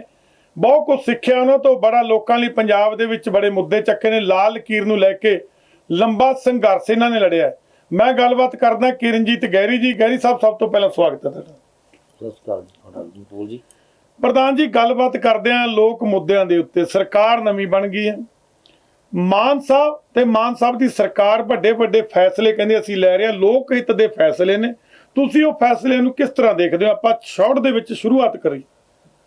ਦੇਖੋ ਮਕਬੂਲ ਜੀ, ਸਭ ਤੋਂ ਪਹਿਲਾਂ ਤਾਂ ਤੁਹਾਡਾ ਏਵਨ ਮੀਡੀਆ ਦੇ ਸਾਰੇ ਸਟਾਫ ਦਾ ਤੁਹਾਡਾ ਧੰਨਵਾਦ ਜੀ ਕਿ ਤੁਸੀਂ ਸਾਨੂੰ ਲੋਕਾਂ ਦੀ ਕਚਹਿਰੀ 'ਚ ਗੱਲ ਰੱਖਣ ਦਾ ਮੌਕਾ ਸਮੇਂ-ਸਮੇਂ ਸਿਰ ਦਿੰਦੇ ਹੋ। ਜਿਹੜੀ ਸਰਕਾਰ ਦੀ ਤੁਸੀਂ ਗੱਲ ਕਰਦੇ ਹੋ ਜੀ, ਐਕਚੁਅਲੀ ਪੰਜਾਬ ਦੇ ਵਿੱਚ ਜਿਹੜੀ ਸਰਕਾਰ ਹੈ, ਉਹ ਸਰਕਾਰ ਨਾਮ ਦੀ ਭਗਵੰਤ ਮਾਨ ਦੀ ਸਰਕਾਰ ਹੈ, ਇਹਨੂੰ ਅਸੀਂ ਕਹੀਏ ਕੇਜਰੀਵਾਲ ਦੀ ਸਰਕਾਰ। ਕੇਜਰੀਵਾਲ ਦੀ ਸਰਕਾਰ ਦੇ ਜਿਹੜੇ ਫੈਸਲੇ ਲਏ ਜਾ ਰਹੇ ਹੈ, ਇਹ ਫੈਸਲੇ ਬਿਲਕੁਲ ਲੋਕਾਂ ਨੂੰ ਗੁੰਮਰਾਹ ਕਰਨ ਵਾਲੇ। ਅਸੀਂ ਕਹਤਾ ਜੀ 36,000 ਬੰਦਾ ਅਸੀਂ ਪੱਕਾ ਕਰਤਾ, ਅਸੀਂ ਕਹਤਾ ਜੀ ਅਸੀਂ ਇੰਨੀਆਂ ਨੌਕਰੀਆਂ ਕਰਤੀਆਂ, ਨਾ ਤਾਂ ਉਹ ਪੱਕਾ ਹੋਇਆ, ਨਾ ਕੋਈ ਗੱਲ ਹੋਈ ਹੈ। ਅਸੀਂ ਕੀ ਹੈ ਕਿ ਕੇਜਰੀਵਾਲ ਦੀ ਇਸ ਸਰਕਾਰ ਨੇ, ਮੈਂ ਇਸ ਕਰਕੇ ਕੇਜਰੀਵਾਲ ਵਰਤ ਰਿਹਾ ਕਿਉਂਕਿ ਭਗਵੰਤ ਮਾਨ ਸਾਹਿਬ ਤਾਂ ਵਿਚਾਰੇ ਇੱਕ ਗਰੀਬ ਪਰਿਵਾਰ ਦੇ ਵਿੱਚ ਉੱਠ ਕੇ ਮੁੱਖ ਮੰਤਰੀ ਬਣ ਗਏ, ਤੇ ਉਹਨਾਂ ਨੂੰ ਤਾਂ ਉਹਨਾਂ ਨੇ ਬਣਾ ਲਿਆ ਮੋਢਾ ਭਗਵੰਤ ਮਾਨ ਦਾ ਹੈ, ਤੇ ਜਿਹੜੀ ਬੰਦੂਕ ਆ ਉਹ ਕੇਜਰੀਵਾਲ ਚਲਾ ਰਿਹਾ ਜੀ। ਪੰਜਾਬ ਦਾ ਨੁਕਸਾਨ ਹੋ ਰਿਹਾ ਹੈ। ਭਗਵੰਤ ਮਾਨ ਨੂੰ ਬਿਲਕੁਲ ਇਹਨਾਂ ਨੇ ਕਰਤਾ ਕਿ ਉਹਦੀਆਂ ਪਾਵਰਾਂ ਜਿਹੜੀਆਂ ਹੈਗੀਆਂ ਆਪਦੇ ਹੱਥ 'ਚ ਲੈ ਲਈਆਂ। ਦੂਜੀ ਵੱਡੀ ਗੱਲ ਜਿਹੜਾ ਪੰਜਾਬ ਦੇ ਵਾਸਤੇ ਖਤਰੇ ਵਾਲੀ ਗੱਲ ਹੋਈ ਹੈ ਕਿ ਦੇਖੋ, ਦਿੱਲੀ ਹੋਵੇ, ਹਰਿਆਣਾ ਹੋਵੇ, ਜੋ ਵੀ ਗਵਾਂਢੀ, ਮੰਨ ਲਓ ਆਪਾਂ ਸਿੱਧੀ ਡੇਢ ਗੱਲ ਕਰੀਏ, ਜੇ ਇੱਕ ਗਵਾਂਢੀ ਦਾ ਦੂਜੇ ਗਵਾਂਢੀ ਦੇ ਘਰ ਕੀ ਹੋ ਰਿਹਾ ਹੈ ਉਹਨੂੰ ਪਤਾ ਲੱਗ ਜੇ, ਤੇ ਮੰਨ ਲਓ ਅੱਜ ਸਾਡੀ ਬਣਦੀ ਹੈ, ਕੱਲ ਨੂੰ ਸਾਡੀ ਨਾ ਬਣੇ, ਤਾਂ ਫਿਰ ਤੁਹਾਡਾ ਤਾਂ ਗਵਾਂਢੀ ਦਾ ਘਰ ਉਹਦਾ ਬਰਬਾਦ ਕਰ ਦੂਗਾ। ਅੱਜ ਉੱਥੇ ਕੇਜਰੀਵਾਲ ਦੀ ਸਰਕਾਰ ਹੈ, ਇੱਥੇ ਵੀ ਕੇਜਰੀਵਾਲ ਸਰਕਾਰ ਨੂੰ ਚਲਾ ਰਿਹਾ। ਇਥੋਂ ਦੀਆਂ ਫਾਈਲਾਂ ਐਮਓਯੂ ਸਾਈਨ ਵੀ ਹੋ ਗਏ, ਉਹ ਬਿਲਕੁਲ ਗੈਰ, ਮੈਂ ਕਹਿੰਦਾ ਗੈਰ ਸੰਵਿਧਾਨਕ ਕੰਮ ਹੋਇਆ। ਉਹ ਉੱਥੇ ਤੁਸੀਂ ਥੋੜੀਆਂ ਫਾਈਲਾਂ ਦਿੱਲੀ ਦੇ ਅਫੀਸਰਾਂ ਕੋਲ ਜਾ ਰਹੀਆਂ, ਦਿੱਲੀ ਦੇ ਅਫੀਸਰ ਤੁਹਾਡੀ ਸਰਕਾਰ, ਇੱਥੇ ਐਲਾਨ ਜਿਹੜੇ ਹੋ ਰਹੇ ਆ, ਲੈਟਰ ਜਾਰੀ ਹੋ ਰਹੇ, ਚਿੱਠੀਆਂ ਅਫਸਰਾਂ ਨੂੰ ਅਫਸਰਾਂ ਨੂੰ ਕਹਿ ਕੇ ਜਾਰੀ ਕਰਵਾਈਆਂ ਜਾ ਰਹੀਆਂ। ਪਿਛਲੇ ਦਿਨ ਹੀ ਦੇਖ ਲਓ ਤੁਸੀਂ, ਉਹ ਜਿਹੜੀਆਂ ਜਗਾੜੂ ਰੇੜੀਆਂ ਕਹਿ ਲਏ ਐ ਸੀ, ਮੋਟਰਸਾਈਕਲਾਂ ਦੇ ਮਗਰ ਲੋਕਾਂ ਨੇ ਵਿਚਾਰਿਆਂ ਨੇ ਲਾ ਕੇ ਰੇੜੇ, ਤੇ ਬੇਰੁਜ਼ਗਾਰਾਂ ਨੇ ਆਪਣਾ ਕੰਮ ਚਲਾਇਆ ਹੋਇਆ ਹੈ। ਏਡੀਜੀਪੀ ਟ੍ਰੈਫਿਕ ਵੱਲੋਂ ਲੈਟਰ ਨਿਕਲਦਾ ਹੈ ਕਿ ਰੇੜੀਆਂ ਬੰਦ ਕਰਨੀਆਂ। ਮੁੱਖ ਮੰਤਰੀ ਸਾਡਾ ਪੰਜਾਬ ਦਾ, ਉਹ ਕਹਿ ਰਿਹਾ ਕਿ ਮੈਨੂੰ ਪਤਾ ਹੀ ਨਹੀਂ ਇਸ ਗੱਲ ਦਾ। ਬਈ ਜੇ ਚਿੱਠੀਆਂ ਨਿਕਲ ਰਹੀਆਂ ਐਡੇ ਵੱਡੇ ਲੈਵਲ ਤੇ ਰੌਲਾ ਪੈ ਗਿਆ ਪੂਰੇ ਪੰਜਾਬ ਦੇ ਵਿੱਚ ਕੁੱਤੇ ਹੋਈ ਇਸ ਗੱਲ ਤੇ ਉਦੋਂ ਬਾਅਦ ਮੁੱਖ ਮੰਤਰੀ ਸਾਹਿਬ ਆਉਂਦੇ ਆ ਤੇ ਉਹ ਕਹਿੰਦੇ ਫੈਸਲਾ ਤਾਂ ਵਾਪਸ ਲੈ ਲਿਆ ਕਿ ਅਸੀਂ ਫੈਸਲਾ ਕੋਈ ਲਿਖਤੀ ਤਾਂ ਨਹੀਂ ਲਿਆ। ਜੇ ਭਗਵੰਤ ਸਿੰਘ ਮਾਨ ਦੀ ਸਰਕਾਰ ਇਮਾਨਦਾਰ ਹੈ ਤਾਂ ਇੱਕ ਨੋਟੀਫਿਕੇਸ਼ਨ ਜਾਰੀ ਕਰੇ। ਨਹੀਂ ਉਹਨੂੰ ਪੈਂਡਿੰਗ ਕਰਤਾ ਹਲੇ। ਪੈਂਡਿੰਗ ਕਿਉਂ? ਪੈਂਡਿੰਗ ਦਾ ਮਤਲਬ ਕੀ ਹੈ? ਪੈਂਡਿੰਗ ਕਰਕੇ ਰੌਲਾ ਪਵਾਤਾ। ਹੁਣ ਦੂਜੇ ਪਾਸੇ ਜਿਹੜੀਆਂ ਕੰਪਨੀਆਂ ਵਾਲੇ ਬੰਦੇ ਆ ਉਹਨਾਂ ਨੇ ਕੋਈ ਟਾਟਾ ਐਸ ਵਾਲੇ, ਕੋਈ ਟੈਂਪੂਆਂ ਵਾਲੇ, ਫੋਰ ਵੀਲਰ ਜੋ ਵੀ ਚਲਾਉਂਦੇ, ਫੋਰ ਵੀਲਰ ਜਿਹੜੇ ਚਲਾਉਂਦੇ ਆ ਉਹਨਾਂ ਨੂੰ ਤਿਆਰ ਕਰਤਾ। ਹੁਣ ਕਿਉਂਕਿ ਉਂਗਲੀ ਤਾਂ ਮੁੱਦੇ ਆਪੇ ਪੈਦਾ ਕਰਦੀ ਹੈ। ਮਤਲਬ ਕਈ ਜਗ੍ਹਾ ਹੁਣ ਉਹ ਰੋਸ ਚ ਆ ਗਏ ਵੀ ਇਹ ਲਾਗੂ ਹੋਣੇ ਚਾਹੀਦੇ ਨੇ, ਉਹ ਬੰਦ ਹੋਣੇ ਚਾਹੀਦੇ ਆ। ਮੁੱਦੇ ਹੀ ਆਪ ਪੈਦਾ ਕਰਦੇ ਆ। ਇਹ ਮੁੱਦੇ ਇਸ ਕਰਕੇ ਪੈਦਾ ਕਰਦੇ ਆ, ਕੇਜਰੀਵਾਲ ਸਾਹਿਬ ਦੀ ਇਹ ਬੜੀ ਵੱਡੀ ਸਾਜ਼ਿਸ਼ ਹੈ ਕਿ ਪੰਜਾਬ ਦੇ ਲੋਕਾਂ ਨਾਲ ਜਿਹੜੇ ਝੂਠੇ ਅਸੀਂ ਵਾਅਦੇ ਕੀਤੇ ਸੀ ਉਹਨਾਂ ਵਾਅਦਿਆਂ ਤੋਂ ਲੋਕਾਂ ਦਾ ਧਿਆਨ ਹਟ ਜੇ, ਲੋਕਾਂ ਨੂੰ ਹੋਰ ਪਾਸੇ ਨੂੰ ਲਾ ਦਈਏ। ਹੁਣ ਉਹਨਾਂ ਦੇ ਪਹਿਲਾਂ ਬੰਦ ਕਰਦੇ, ਫਿਰ ਮੁੱਖ ਮੰਤਰੀ ਕਹਿੰਦਾ ਮੈਨੂੰ ਪਤਾ ਨਹੀਂ, ਉਹਨਾਂ ਨੂੰ ਵਿਚਾਰ ਲੋਕਾਂ ਨੂੰ ਫਿਰ ਗੁੰਮਰਾਹ ਕੀਤਾ ਗਿਆ। ਮਤਲਬ ਦੋਨੇ ਧਿਰਾਂ ਆਪਸ ਵਿੱਚ ਸਾਹਮਣੇ ਖੜੇ ਉਹਨਾਂ ਨੂੰ ਐਂ ਕਰਤਾ, ਆਮਣੋ ਸਾਹਮਣੇ ਕਰਤਾ। ਪ੍ਰਧਾਨ ਜੀ ਪਰ ਬਿਜਲੀ ਨੂੰ ਲੈ ਕੇ ਬਹੁਤ ਵਧੀਆ ਸਭ ਤੋਂ ਪਹਿਲਾਂ ਡਿਸੀਜਨ ਲਿਆ ਮਾਨ ਸਾਹਿਬ ਨੇ, 600 ਯੂਨਿਟ ਮਾਫ ਕੀਤੀ ਹੈ। ਤੁਸੀਂ ਬਿਜਲੀ ਦੀ ਗੱਲ ਮਨਜ਼ੂਰ ਸਾਹਿਬ, ਮੈਂ ਇਸ ਗੱਲ ਨੂੰ ਮੈਨੂੰ ਪੂਰਾ ਕਰਨ ਦਿਓ। ਜੇ ਭਗਵੰਤ ਸਿੰਘ ਮਾਨ ਇਹ ਕਹਿੰਦਾ ਹੈ, ਮੁੱਖ ਮੰਤਰੀ ਕਹਿੰਦਾ ਹੈ ਕਿ ਇਹ ਜਗਾੜੂ ਜਿਹੜੀਆਂ ਚੱਲਣਗੀਆਂ, ਜੇ ਭਗਵੰਤ ਸਿੰਘ ਮਾਨ ਇਮਾਨਦਾਰੀ ਨਾਲ ਇਹ ਗੱਲ ਕਹਿੰਦਾ ਕੇਜਰੀਵਾਲ ਦਾ ਕੋਈ ਦਬਾਅ ਨਹੀਂ ਹੈ ਤਾਂ ਭਗਵੰਤ ਸਿੰਘ ਮਾਨ ਨੋਟੀਫਿਕੇਸ਼ਨ ਜਾਰੀ ਕਰੇ, ਕੈਬਨਿਟ ਵਿੱਚ ਪਾਸ ਕਰੇ ਕਿ ਜਿਵੇਂ ਟਰੈਕਟਰ ਨੂੰ ਕਿਸਾਨ ਦਾ ਗੱਡਾ ਕਿਹਾ ਗਿਆ, ਇਹਨਾਂ ਨੂੰ ਮਜ਼ਦੂਰ ਦਾ ਰੇੜਾ ਕਰਾਰ ਦੇ ਦੇ, ਫਿਰ ਤਾਂ ਆਪਾਂ ਮੰਨਾਂਗੇ ਕਿ ਭਗਵੰਤ ਸਿੰਘ ਮਾਨ ਦੀ ਸਰਕਾਰ ਜਿਹੜੀ ਇਮਾਨਦਾਰੀ ਨਾਲ ਇਹ ਗੱਲ ਕਹਿ ਰਹੀ ਹੈ। ਕਈ ਦਿਨਾਂ ਕਿ ਵਾਪਸ ਲੈ ਲੈ ਜੀ ਫੈਸਲਾ ਸੀ, ਇਹ ਸਿਰਫ ਗੁੰਮਰਾਹ ਕਰਨ ਵਾਲੀਆਂ ਗੱਲਾਂ। ਕੱਲ ਨੂੰ ਕੀ ਹੋਊਗਾ? ਇਹੀ ਕੇਜਰੀਵਾਲ ਸਾਹਿਬ ਦੇ ਬੰਦੇ ਕੋਰਟ 'ਚ ਜਾਣਗੇ, ਕੋਰਟ ਦੇ ਵਿੱਚੋਂ ਇਹ ਕਹਿਣਗੇ ਜੀ ਹੁਣ ਕੋਰਟ ਨੇ ਕਹਿਤਾ ਵੀ ਬੰਦ ਕਰੋ। ਮਤਲਬ ਇਹ ਇੱਕ ਬਹੁਤ ਵੱਡੀ ਪੰਜਾਬ ਦੇ ਲੋਕਾਂ ਨਾਲ ਸਾਜ਼ਿਸ਼ ਹੋ ਰਹੀ ਹੈ। ਇਹ ਸਾਜ਼ਿਸ਼ ਦੇ ਨਾਲ ਪੰਜਾਬ ਲੁੱਟਿਆ ਜਾ ਰਿਹਾ, ਪੰਜਾਬ ਦੇ ਲੋਕਾਂ ਨੂੰ ਆਪਸ ਵਿੱਚ ਲੜਾਇਆ ਜਾ ਰਿਹਾ। ਪ੍ਰਧਾਨ ਜੀ ਪੰਜਾਬ ਦੇ ਲੋਕਾਂ ਨੇ ਬੜੇ ਫਤਵਾ ਦੇ ਕੇ ਇਹਨਾਂ ਨੂੰ 92 ਐਮਐਲਏ ਚੁਣੇ ਨੇ, ਤੁਸੀਂ ਕਹਿੰਦੇ ਉਹਨਾਂ ਨੂੰ ਗੁੰਮਰਾਹ ਕੀਤਾ ਜਾ ਰਿਹਾ, ਤਾਂ ਉਹਦੇ ਭਲੇ ਦੀ ਗੱਲ ਕਰ ਰਹੇ ਨੇ, ਬਿਜਲੀ ਨੂੰ ਮਾਫ ਕਰਤੀ। ਜੇ ਤੁਸੀਂ 92 ਜਿਹੜੇ ਐਮਐਲਏ ਚੁਣੇ ਆ ਜੀ, ਇਹ ਗੱਲ ਨਾ ਹੀ ਛੇੜੋ। ਪੰਜਾਬ ਦੇ ਲੋਕ ਹਰ ਮੋੜ ਤੇ ਗੱਲ ਕਰ ਰਹੇ ਹੈ ਕਿ ਇੰਨੀਆਂ ਸੀਟਾਂ ਆ ਕਿਵੇਂ ਗਈਆਂ, 70 ਹਜ਼ਾਰ ਤੇ ਬੰਦੇ 50 60 ਹਜ਼ਾਰ ਤੇ ਜਿੱਤ ਕਿਵੇਂ ਗਏ? ਇਹ ਤਾਂ ਬਾਬਾ ਸਾਹਿਬ ਡਾਕਟਰ ਭੀਮ ਰਾਓ ਅੰਬੇਡਕਰ ਦੇ ਜਿਹੜੇ ਪੋਤਰੇ ਹੈ ਰਤਨ ਅੰਬੇਡਕਰ ਜੀ, ਉਹਨਾਂ ਨੇ ਇੰਟਰਨੈਸ਼ਨਲ ਕੋਰਟ ਦੇ ਵਿੱਚ ਜਿਹੜੀ ਹੈ ਰਿਟ ਪਾਤੀ ਹੈ, ਜਿਹਨੂੰ ਇੰਟਰਨੈਸ਼ਨਲ ਕੋਰਟ ਨੇ ਸਵੀਕਾਰ ਕਰ ਲਿਆ। ਕਾਹਦੀ ਰਿਟ ਪਾਤੀ? ਫੇਸਬੁੱਕ ਦੇ ਉੱਤੇ ਆ ਰਿਹਾ ਹੈ ਕਿ ਆਖਰ ਬਾਬਾ ਸਾਹਿਬ ਅੰਬੇਡਕਰ ਦਾ ਖੂਨ ਹੀ ਦੇਸ਼ ਦੇ ਕੰਮ ਆਇਆ, ਕਿ ਜਿਹੜੀਆਂ ਮਸ਼ੀਨਾਂ ਹੈ ਇਹ ਮਸ਼ੀਨਾਂ ਬੰਦ ਹੋਣੀਆਂ ਚਾਹੀਦੀਆਂ। ਹੁਣ ਮਸ਼ੀਨਾਂ ਬੰਦ ਹੋਣੀਆਂ ਚਾਹੀਦੀਆਂ। ਕਿਰਨਜੀਤ ਗੈਰੀ ਨੇ ਵੀ ਕਈ ਵਾਰ ਇਹ ਗੱਲ ਕਹੀ ਕਿ ਮਸ਼ੀਨਾਂ ਬੰਦ ਹੋਣੀਆਂ ਚਾਹੀਦੀਆਂ। ਹੁਣ ਕਹਿ ਸਾਰੇ ਰਹੇ ਆ ਕਿ ਮਸ਼ੀਨਾਂ ਬੰਦ ਹੋਣੀਆਂ ਚਾਹੀਦੀਆਂ, ਪਰ ਖੁੱਲ ਕੇ ਨਹੀਂ ਆ ਰਿਹਾ। ਪਰ ਉਹ ਮਸ਼ੀਨਾਂ ਬੰਦ ਹੋਣਗੀਆਂ, ਇਸ ਕੋਈ ਦੋ ਰਾਹ ਨਹੀਂ। ਕਿਉਂਕਿ ਇੱਕ ਗੱਲ ਦੱਸੋ ਮੈਨੂੰ, ਇੱਕ ਸੈਟਲਮੈਂਟ ਦੇ ਤਹਿਤ ਜਿਵੇਂ ਦਿੱਲੀ 'ਚ ਸਰਕਾਰ ਬਣੀ, ਸੈਟਲਮੈਂਟ ਹੋਈ ਉਹਨਾਂ ਨਾਲ, ਬਈ ਐਮਐਲਏ ਤੁਹਾਡੇ ਤੇ ਐਮਪੀ ਬੀਜੇਪੀ ਦੇ, ਐਮਸੀ ਬੀਜੇਪੀ ਦੇ, ਐਮਐਲਏ ਇੱਥੇ ਕੀ ਹੋਇਆ ਕਿ ਐਮਐਲਏ ਤੁਹਾਡੇ ਤੇ ਰਾਜ ਸਭਾ ਦੇ ਮੈਂਬਰ ਸਾਡੇ ਹੋਣਗੇ। ਇਹ ਸੈਟਲਮੈਂਟ ਦੇ ਤਹਿਤ ਇਹ ਸਾਰੀ ਕਹਾਣੀ ਵਾਪਰੀ ਹੈ। ਮਤਲਬ ਪ੍ਰਧਾਨ ਲੋਕਾਂ ਨੂੰ ਪਤਾ ਲੱਗ ਜੂਗਾ। ਤੁਸੀਂ ਇਹੀ ਕਹਿਣਾ ਚਾਹੁੰਦੇ ਵੀ ਲੋਕ ਉਹੀ ਨੇ, ਉਹੀ ਲੋਕ ਜੇ ਐਮਐਲਏ ਵੇਲੇ ਕੇਜਰੀਵਾਲ ਸਾਹਿਬ ਦੀ ਸਰਕਾਰ ਬਣਾ ਸਕਦੇ ਤਾਂ ਐਮਪੀ ਵੀ ਜਿਤਾ ਸਕਦੇ ਵੀ ਇਹ ਮਸ਼ੀਨਾਂ ਦੇ ਸਿਸਟਮ ਨਾਲ ਹੀ ਹੋ ਰਿਹਾ ਸਾਰਾ। ਬਿਲਕੁਲ ਹੋ ਰਿਹਾ ਹੈ, ਕੋਈ ਦੋ ਰਾਇਆ ਨਹੀਂ। ਰਾਮ ਵਿਲਾਸ ਪਾਸਵਾਨ ਜੀ ਨੇ ਸਭ ਤੋਂ ਪਹਿਲਾਂ ਇਹਦੇ ਖਿਲਾਫ ਆਵਾਜ਼ ਚੱਕੀ ਸੀ, ਪਰ ਉਦੋਂ ਲੋਕਾਂ ਨੂੰ ਲੱਗਦਾ ਪਤਾ ਨਹੀਂ ਕਿਉਂ ਨਹੀਂ ਲੋਕ ਤੁਰੇ। ਪਰ ਹੁਣ ਜ਼ਰੂਰ ਇਸ ਗੱਲ ਤੇ ਇੰਟਰਨੈਸ਼ਨਲ ਕੋਰਟ ਦੇ ਵਿੱਚ ਮੈਨੂੰ ਲੱਗਦਾ ਹੈ ਕਿ ਜਿਹੜੀ ਰਿਟ ਉਹ ਸਵੀਕਾਰ ਹੋਈ ਹੈ, ਫੈਸਲਾ ਵੀ ਹੋਊਗਾ। ਅੱਜ ਦੀ ਗੱਲ ਯਾਦ ਰੱਖੋ, ਔਨ ਰਿਕਾਰਡ ਈਵੀਐਮ ਬੰਦ ਹੋਣਗੀਆਂ। ਅੱਜ ਦੀ ਗੱਲ ਯਾਦ ਰੱਖੋ, ਔਨ ਰਿਕਾਰਡ ਹੈ, ਈਵੀਐਮ ਬੰਦ ਹੋਣਗੀਆਂ। ਲੋਕ ਜਦੋਂ ਤੱਕ ਈਵੀਐਮ ਦੇ ਖਿਲਾਫ ਪੋਲੀਟੀਕਲ ਪਾਰਟੀਆਂ ਆਵਾਜ਼ ਬੁਲੰਦ ਨਹੀਂ ਕਰਨਗੀਆਂ, ਉਦੋਂ ਤੱਕ ਦੇਸ਼ ਦੇ ਵਿੱਚ ਜੋ ਕੁਝ ਵਾਪਰ ਰਿਹਾ ਹੈ ਉਹ ਵਾਪਰਦਾ ਰਹੂਗਾ ਤੇ ਗਰੀਬ ਲੋਕਾਂ ਦਾ ਘਾਣ ਹੁੰਦਾ ਰਹੂਗਾ। ਪ੍ਰਧਾਨ ਜੀ ਤੁਹਾਡੇ ਕਹਿਣ ਦਾ ਮਤਲਬ ਇਹ ਹੈ ਵੀ ਜਿਹੜਾ ਸਾਡਾ ਸੰਵਿਧਾਨਕ ਹੱਕ ਹੈ ਉਹ ਤੇ ਵੀ ਡਾਕਾ ਹੀ ਪੈ ਰਿਹਾ ਵੀਰੇ। ਬਿਲਕੁਲ ਪੈ ਰਿਹਾ, ਬਿਲਕੁਲ ਪੈ ਰਿਹਾ। ਜਿਹੜਾ ਲੋਕਤੰਤਰ ਦੀ ਗੱਲ ਆਪਾਂ ਕਰਦੇ ਹਾਂ, ਤੁਸੀਂ ਹੁਣ ਸਰਵਾ ਕਰਾਓ ਨਾ, ਹੁਣ ਕਰਾ ਲਓ ਸਰਵਾ। ਕੁਝ ਨੇ ਕਿਹਾ ਬਦਲਾਅ ਕਰਾਂਗੇ। ਜਿਹੜੇ 92 ਐਮਐਲਏ ਜਿੱਤੇ, ਮੈਂ ਉਹ 92 ਐਮਐਲਏ ਨੂੰ ਭਰਾਵਾਂ ਨੂੰ ਸਾਡਾ ਨੂੰ ਕਹਿਣਾ ਚਾਹੁੰਦਾ ਕਿ ਜਦੋਂ ਪੰਜਾਬ ਦੇ ਵਿੱਚ ਇਸ ਤਰ੍ਹਾਂ ਦੀ ਗੱਲ ਵਾਪਰ ਰਹੀ ਹੈ, ਤੁਸੀਂ ਕੋਈ ਤਾਂ ਬੋਲੋ, ਕਿਉਂ ਨਹੀਂ ਬੋਲਦੇ? ਰਾਜ ਸਭਾ ਮੈਂਬਰ ਜਦੋਂ ਬੀਜੇਪੀ ਦੇ ਬਣ ਕੇ ਗਏ ਕੋਈ ਨਹੀਂ ਬੋਲਿਆ। ਹੁਣ ਕਹਿੰਦੇ ਨਜਾਇਜ਼ ਕਬਜ਼ੇ ਛੁਡਾ ਰਹੇ ਆ ਜ਼ਮੀਨਾਂ। ਨਹੀਂ, ਬੀਜੇਪੀ ਦੇ ਪ੍ਰਧਾਨ ਜੀ ਕਿੱਥੋਂ ਨੇ? ਇਹਨਾਂ ਦੇ ਆਪਣੇ ਬੰਦੇ ਆ, ਤਾਂ ਕਹਿੰਦੇ ਅਸੀਂ ਆਪਣੇ ਬੰਦੇ ਚੂਜ਼ ਕਰਕੇ। ਤੁਸੀਂ ਪੁਰਾਣੀਆਂ ਫੋਟੋ ਦੇਖੋ ਜੀ ਚੱਕ ਕੇ, ਜਿਹੜੇ ਬੰਦੇ ਗੁਪਤਾ ਜੀ ਹੋਰ ਜਿਹੜੇ ਬੰਦੇ ਆ ਉਹ ਬੀਜੇਪੀ ਦੇ ਜਿਹੜੇ ਮਿਨਿਸਟਰ ਬਣੇ ਉਹਨਾਂ ਨੂੰ ਵਧਾਈਆਂ ਦੇ ਰਹੇ ਆ, ਫੋਟੋ ਉਹਨਾਂ ਦੀਆਂ ਲੱਗੀਆਂ ਹੋਈਆਂ। ਆ ਲਵਲੀ ਯੂਨੀਵਰਸਿਟੀ ਵਾਲਾ ਕੌਣ ਹੈ, ਇਹ ਜਿਹੜੇ ਹੋਰ ਕਿਹਦੀ ਮੈਂ ਨਾਂ ਲਵਾਂ, ਇਹ ਸਾਰੇ ਬੰਦੇ ਇੱਧਰ ਹੁਣ ਕਹਿੰਦੇ ਨਜਾਇਜ਼ ਕਬਜ਼ੇ ਠਾ ਰਹੇ, ਉਹ ਪੰਚਾਇਤ ਮੰਤਰੀ ਸਾਹਿਬ ਨਜਾਇਜ਼ ਕਬਜ਼ੇ ਲੈਣ ਵਾਸਤੇ ਜ਼ਮੀਨਾਂ ਛਡਾ ਰਹੇ ਨੇ ਫਟਾਫਟ।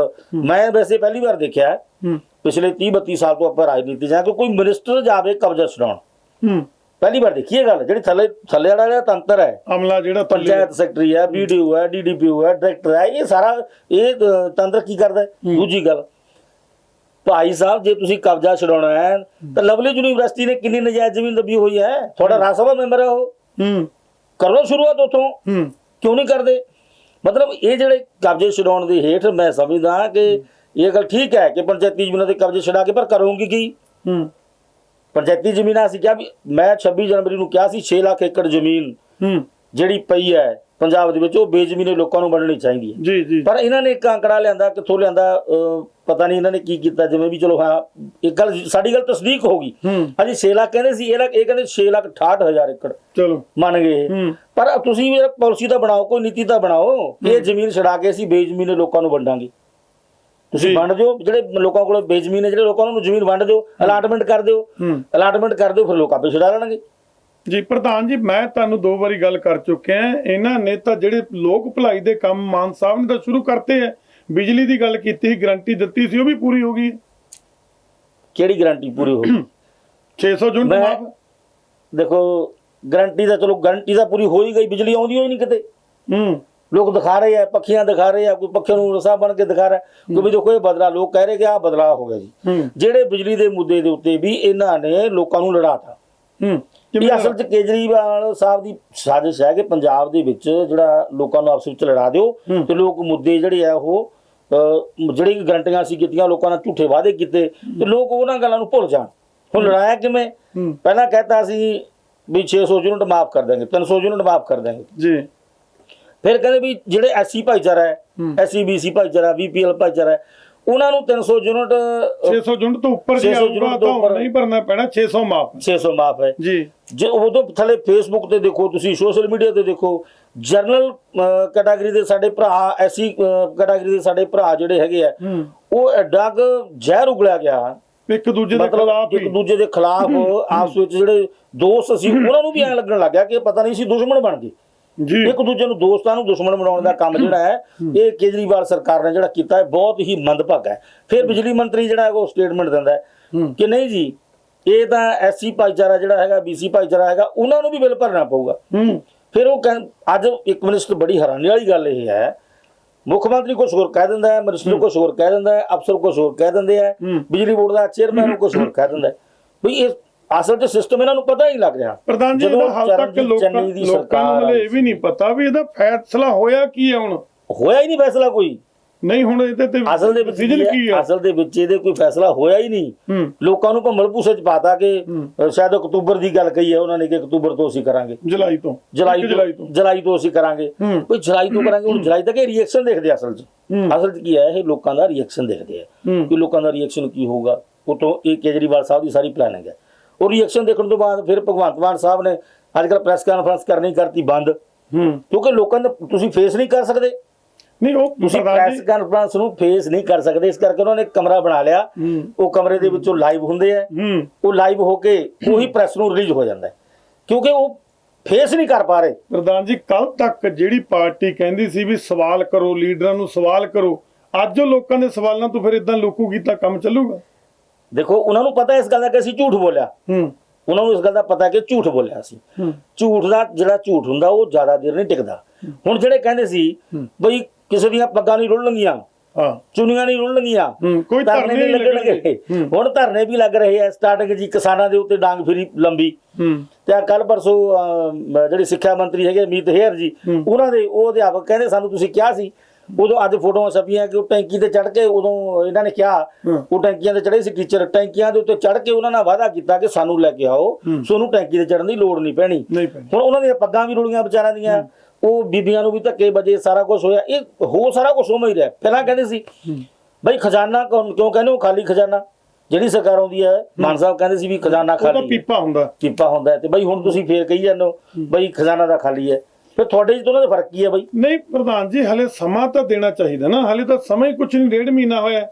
ਆਪਾਂ ਤੁਸੀਂ ਹੁਣੀ ਕਹਿੰਦੇ ਜੇ ਸੀ ਨੁਕਤਾ ਅਸੀਂ ਚੀਨੀ ਕਹਿੰਦੇ ਆ ਵੀ ਕੇਜਰੀਵਾਲ ਸਾਹਿਬ ਕਹਿੰਦੇ ਜੀ 24 ਘੰਟਿਆਂ 'ਚ ਬਾਈਬਲ ਕਲਾ ਹੱਲ ਕਰ ਦਿਆਂਗੇ, 24 ਘੰਟਿਆਂ 'ਚ ਅਸੀਂ ਨਸ਼ੇ ਵਾਲਾ ਮੁੱਦਾ ਹੱਲ ਕਰ ਦਿਆਂਗੇ, 24 ਘੰਟਿਆਂ 'ਚ ਅਸੀਂ ਐ ਕਰ ਦਿਆਂਗੇ। ਮਤਲਬ ਕੈਪਟਨ ਸਾਹਿਬ 8 ਦਿਨ ਮੰਗਦੇ ਸੀ, ਇਹ 24 ਘੰਟੇ ਲੋਕਾਂ ਨੂੰ ਇੰਨਾ ਗੁੰਮਰਾਹ ਕੀਤਾ ਕਿ 24 ਘੰਟਿਆਂ 'ਚ ਮੈਨੂੰ ਇਹ ਪਤਾ ਲੱਗਿਆ ਯਾਰ ਤੁਸੀਂ ਰਾਜਨੀਤਿਕ ਬੰਦੇ ਹੋ, ਲੋਕਾਂ ਦੀ ਰਾਜਨੀਤੀ ਕਰਨੀ ਆ, ਲੋਕਾਂ ਤੇ ਰਾਜ ਕਰਨਾ ਹੈ, ਲੋਕਾਂ ਨੂੰ ਤੁਸੀਂ ਕਹਿਣਾ ਕਿ 24 ਘੰਟੇ ਕਿਹੜਾ ਆਲਾ ਦਾ ਚਿਰਾਗ ਤੁਹਾਡੇ ਕੋਲ ਬਈ? ਕੋਈ ਅਲਾਦੀਨ ਦਾ ਚਿਰਾਗ ਤਾਂ ਕੋਈ ਜਾਦੂ ਮੰਤਰ ਮਾਰਦਾ ਕਿ ਮੰਤਰ ਮਾਰ ਕੇ ਤੇ ਸਾਰਾ ਕੁਝ ਅਸੀਂ ਮਿੰਟੋ ਮਿੰਟ ਠੀਕ ਕਰ ਦਿਆਂਗੇ? ਬਿਲਕੁਲ ਉਵੇਂ। ਮਤਲਬ ਪ੍ਰਧਾਨ ਜੀ ਲੋਕ ਤਾਂ ਚਾਹੁੰਦੇ ਆ ਸਮਾਂ ਦਿੱਤਾ ਜਾਵੇ, ਇਹਨਾਂ ਨੇ ਆਪ ਹੀ ਕਿਹਾ ਸੀ ਵੀ ਸਾਨੂੰ ਸਮੇਂ ਦੀ ਲੋਕ ਤਾਂ ਹੀ ਤਾਂ ਪੁੱਛ ਰਹੇ ਹੁਣ, ਲੋਕ ਤਾਂ ਹੀ ਤਾਂ ਕਹਿ ਰਹੇ ਆ ਨਾ, ਤੁਸੀਂ ਉਦੋਂ ਲੋਕਾਂ ਨੂੰ ਕਹਿੰਦੇ ਸਾਨੂੰ 6 ਮਹੀਨੇ ਸਾਲ, ਲੋਕਾਂ ਨੂੰ ਕਹਿੰਦੇ ਵੀ ਦੇਖੋ ਜੀ ਸਾਨੂੰ ਮੌਕਾ ਦਿਓ ਤੇ ਅਸੀਂ 6 ਮਹੀਨੇ ਦਾ ਸਾਨੂੰ ਟਾਈਮ ਦਿਓ। ਹਾਂ ਲੋਕ ਚਲੋ ਫਿਰ ਵੀ ਹੁਣ ਵੀ ਕਹਿੰਦੇ ਚਲੋ ਮਹੀਨਾ ਤਾਂ ਦਿਓ ਯਾਰ, 2 ਮਹੀਨੇ ਹੋ ਗਏ ਹੁਣ ਤਾਂ, ਲੋਕਾਂ ਨੇ ਚਲੋ ਇੰਨਾ ਦੇਤਾ। ਹੁਣ ਸਾਰਾ ਕੁਝ ਲਾਅ ਐਂਡ ਆਰਡਰ ਦੀ ਸਥਿਤੀ ਇੰਨੀ ਖਰਾਬ ਹੈ, ਜਿੱਦੇ ਦੀ ਸਰਕਾਰ ਬਣੀ ਹੈ। ਕਿੰਨੇ ਕਤਲ ਹੋ ਗਏ ਜੀ, ਕਿੰਨੇ ਖਿਡਾਰੀ ਜਿਹੜੇ ਸਾਡੇ ਖਿਡਾਰੀ ਸੀ, ਪਹਿਲੀ ਵਾਰੀ ਜ਼ਿੰਦਗੀ 'ਚ ਹੋਇਆ ਵੀ ਕਬੱਡੀ ਦੇ ਗਰਾਊਂਡਾਂ ਦੇ ਵਿੱਚ ਵੀ ਗੋਲੀਆਂ ਚੱਲ ਗਈਆਂ। ਉਹੀ ਤਾਂ ਵੀ ਖਿਡਾਰੀ ਕਿੰਨੇ ਮਰੇ। ਮਤਲਬ ਇਹ ਸਾਰਾ ਰੋਜ਼ ਵਾਪਰ ਰਿਹਾ। ਨਸ਼ਾ ਕਹਿੰਦੇ ਅਸੀਂ ਬੰਦ ਕਰ ਦਿਆਂਗੇ, ਐ ਕਰ ਦਿਆਂਗੇ, ਉਹ ਕਰ ਦਿਆਂਗੇ। ਨਸ਼ਾ ਰੋਜ਼ ਨਸ਼ੇ ਨਾਲ ਅਖਬਾਰਾਂ 'ਚ ਪੜ੍ਹਦੇ ਆ, ਰੋਜ਼ ਮੌਤਾਂ ਹੋ ਰਹੀਆਂ। ਉਵੇਂ ਹੀ ਨਸ਼ਾ, ਉਵੇਂ ਕਿਸਾਨ ਧਰਨੇ ਲਾ ਰਹੇ ਹੈ, ਉਵੇਂ ਹੀ ਸਾਰਾ ਕੁਝ ਹੋ ਰਿਹਾ ਹੈ। ਬਈ ਤਬਦੀਲੀ ਕੀ ਆਈ ਹੈ? ਤਬਦੀਲੀ ਆਈ ਹੈ ਜ਼ਰੂਰ। ਪਹਿਲਾਂ ਬਿਜਲੀ ਲੋਕਾਂ ਨੂੰ ਮਿਲਦੀ ਸੀ, ਹੁਣ ਲੋਕਾਂ ਨੇ ਪੱਖੀਆਂ ਕੱਢ ਲਈਆਂ ਦੁਆਰੇ।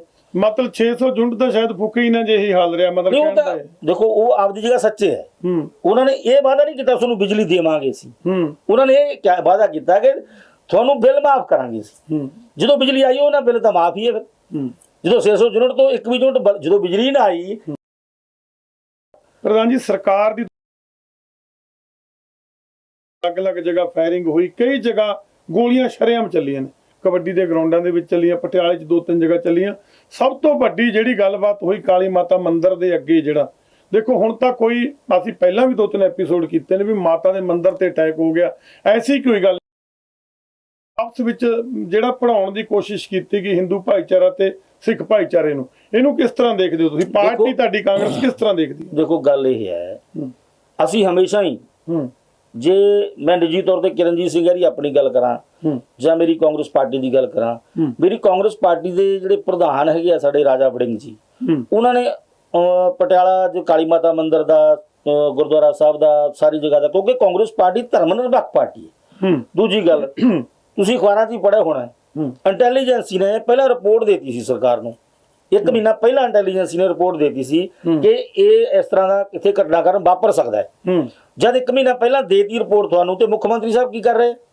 ਪਰ ਮੁੱਖ ਮੰਤਰੀ ਸਾਹਿਬ ਕਰਨ ਦਾ ਤਾਂ ਜੇ ਰਿਪੋਰਟ ਉਹਨਾਂ ਕੋਲ ਜਾਵੇ, ਰਿਪੋਰਟ ਤਾਂ ਕੇਜਰੀਵਾਲ ਸਾਹਿਬ ਕੋਲ ਜਾਂਦੀ ਹੈ। ਹੁਣ ਉਹ ਕੇਜਰੀਵਾਲ ਸਾਹਿਬ ਕੋਲ ਰਿਪੋਰਟ ਜਾਂਦੀ, ਜੇ ਮੁੱਖ ਮੰਤਰੀ ਕੋਲ ਰਿਪੋਰਟ ਆਈ ਹੁੰਦੀ, ਮੈਨੂੰ ਲੱਗਦਾ ਹੈ ਕਿ ਮੁੱਖ ਮੰਤਰੀ ਭਗਵੰਤ ਸਿੰਘ ਮਾਨ ਸ਼ਾਇਦ ਇਹ ਘਟਨਾਕ੍ਰਮ ਨੂੰ ਰੋਕ ਸਕਦੇ ਸੀ। ਪਰ ਉਹ ਰਿਪੋਰਟ ਹੀ ਜਦੋਂ ਦਿੱਲੀ, ਸਾਰੇ ਅਫੀਸਰ ਰਿਪੋਰਟ ਹੀ ਦਿੱਲੀ ਕਰਦੇ ਆ ਕੇਜਰੀਵਾਲ ਸਾਹਿਬ ਨੂੰ, ਤਾਂ ਫਿਰ ਉਹ ਉੱਥੋਂ ਪਲੈਨਿੰਗ ਦੇ ਤਹਿਤ ਇਹ ਸਾਰੀ ਸਾਜ਼ਿਸ਼ ਰਚੀ ਗਈ। ਪ੍ਰਧਾਨ ਜੀ ਆਗਮ ਚੱਡਾ ਤਾਂ ਕਹਿ ਰਿਹਾ ਅਕਾਲੀ ਤੇ ਕਾਂਗਰਸੀ ਨੇ ਕਰਵਾਇਆ ਸਾਰਾ। ਬਿਲਕੁਲ ਗੈਰ ਜ਼ਿੰਮੇਵਾਰ ਬਿਆਨ, ਬਿਲਕੁਲ ਗੈਰ ਜ਼ਿੰਮੇਵਾਰ, ਐਡਾ ਗੈਰ ਜ਼ਿੰਮੇਵਾਰ ਬਿਆਨ ਆਊਗਾ ਇਹ ਸੋਚਿਆ ਵੀ ਨਹੀਂ ਜਾ ਸਕਦਾ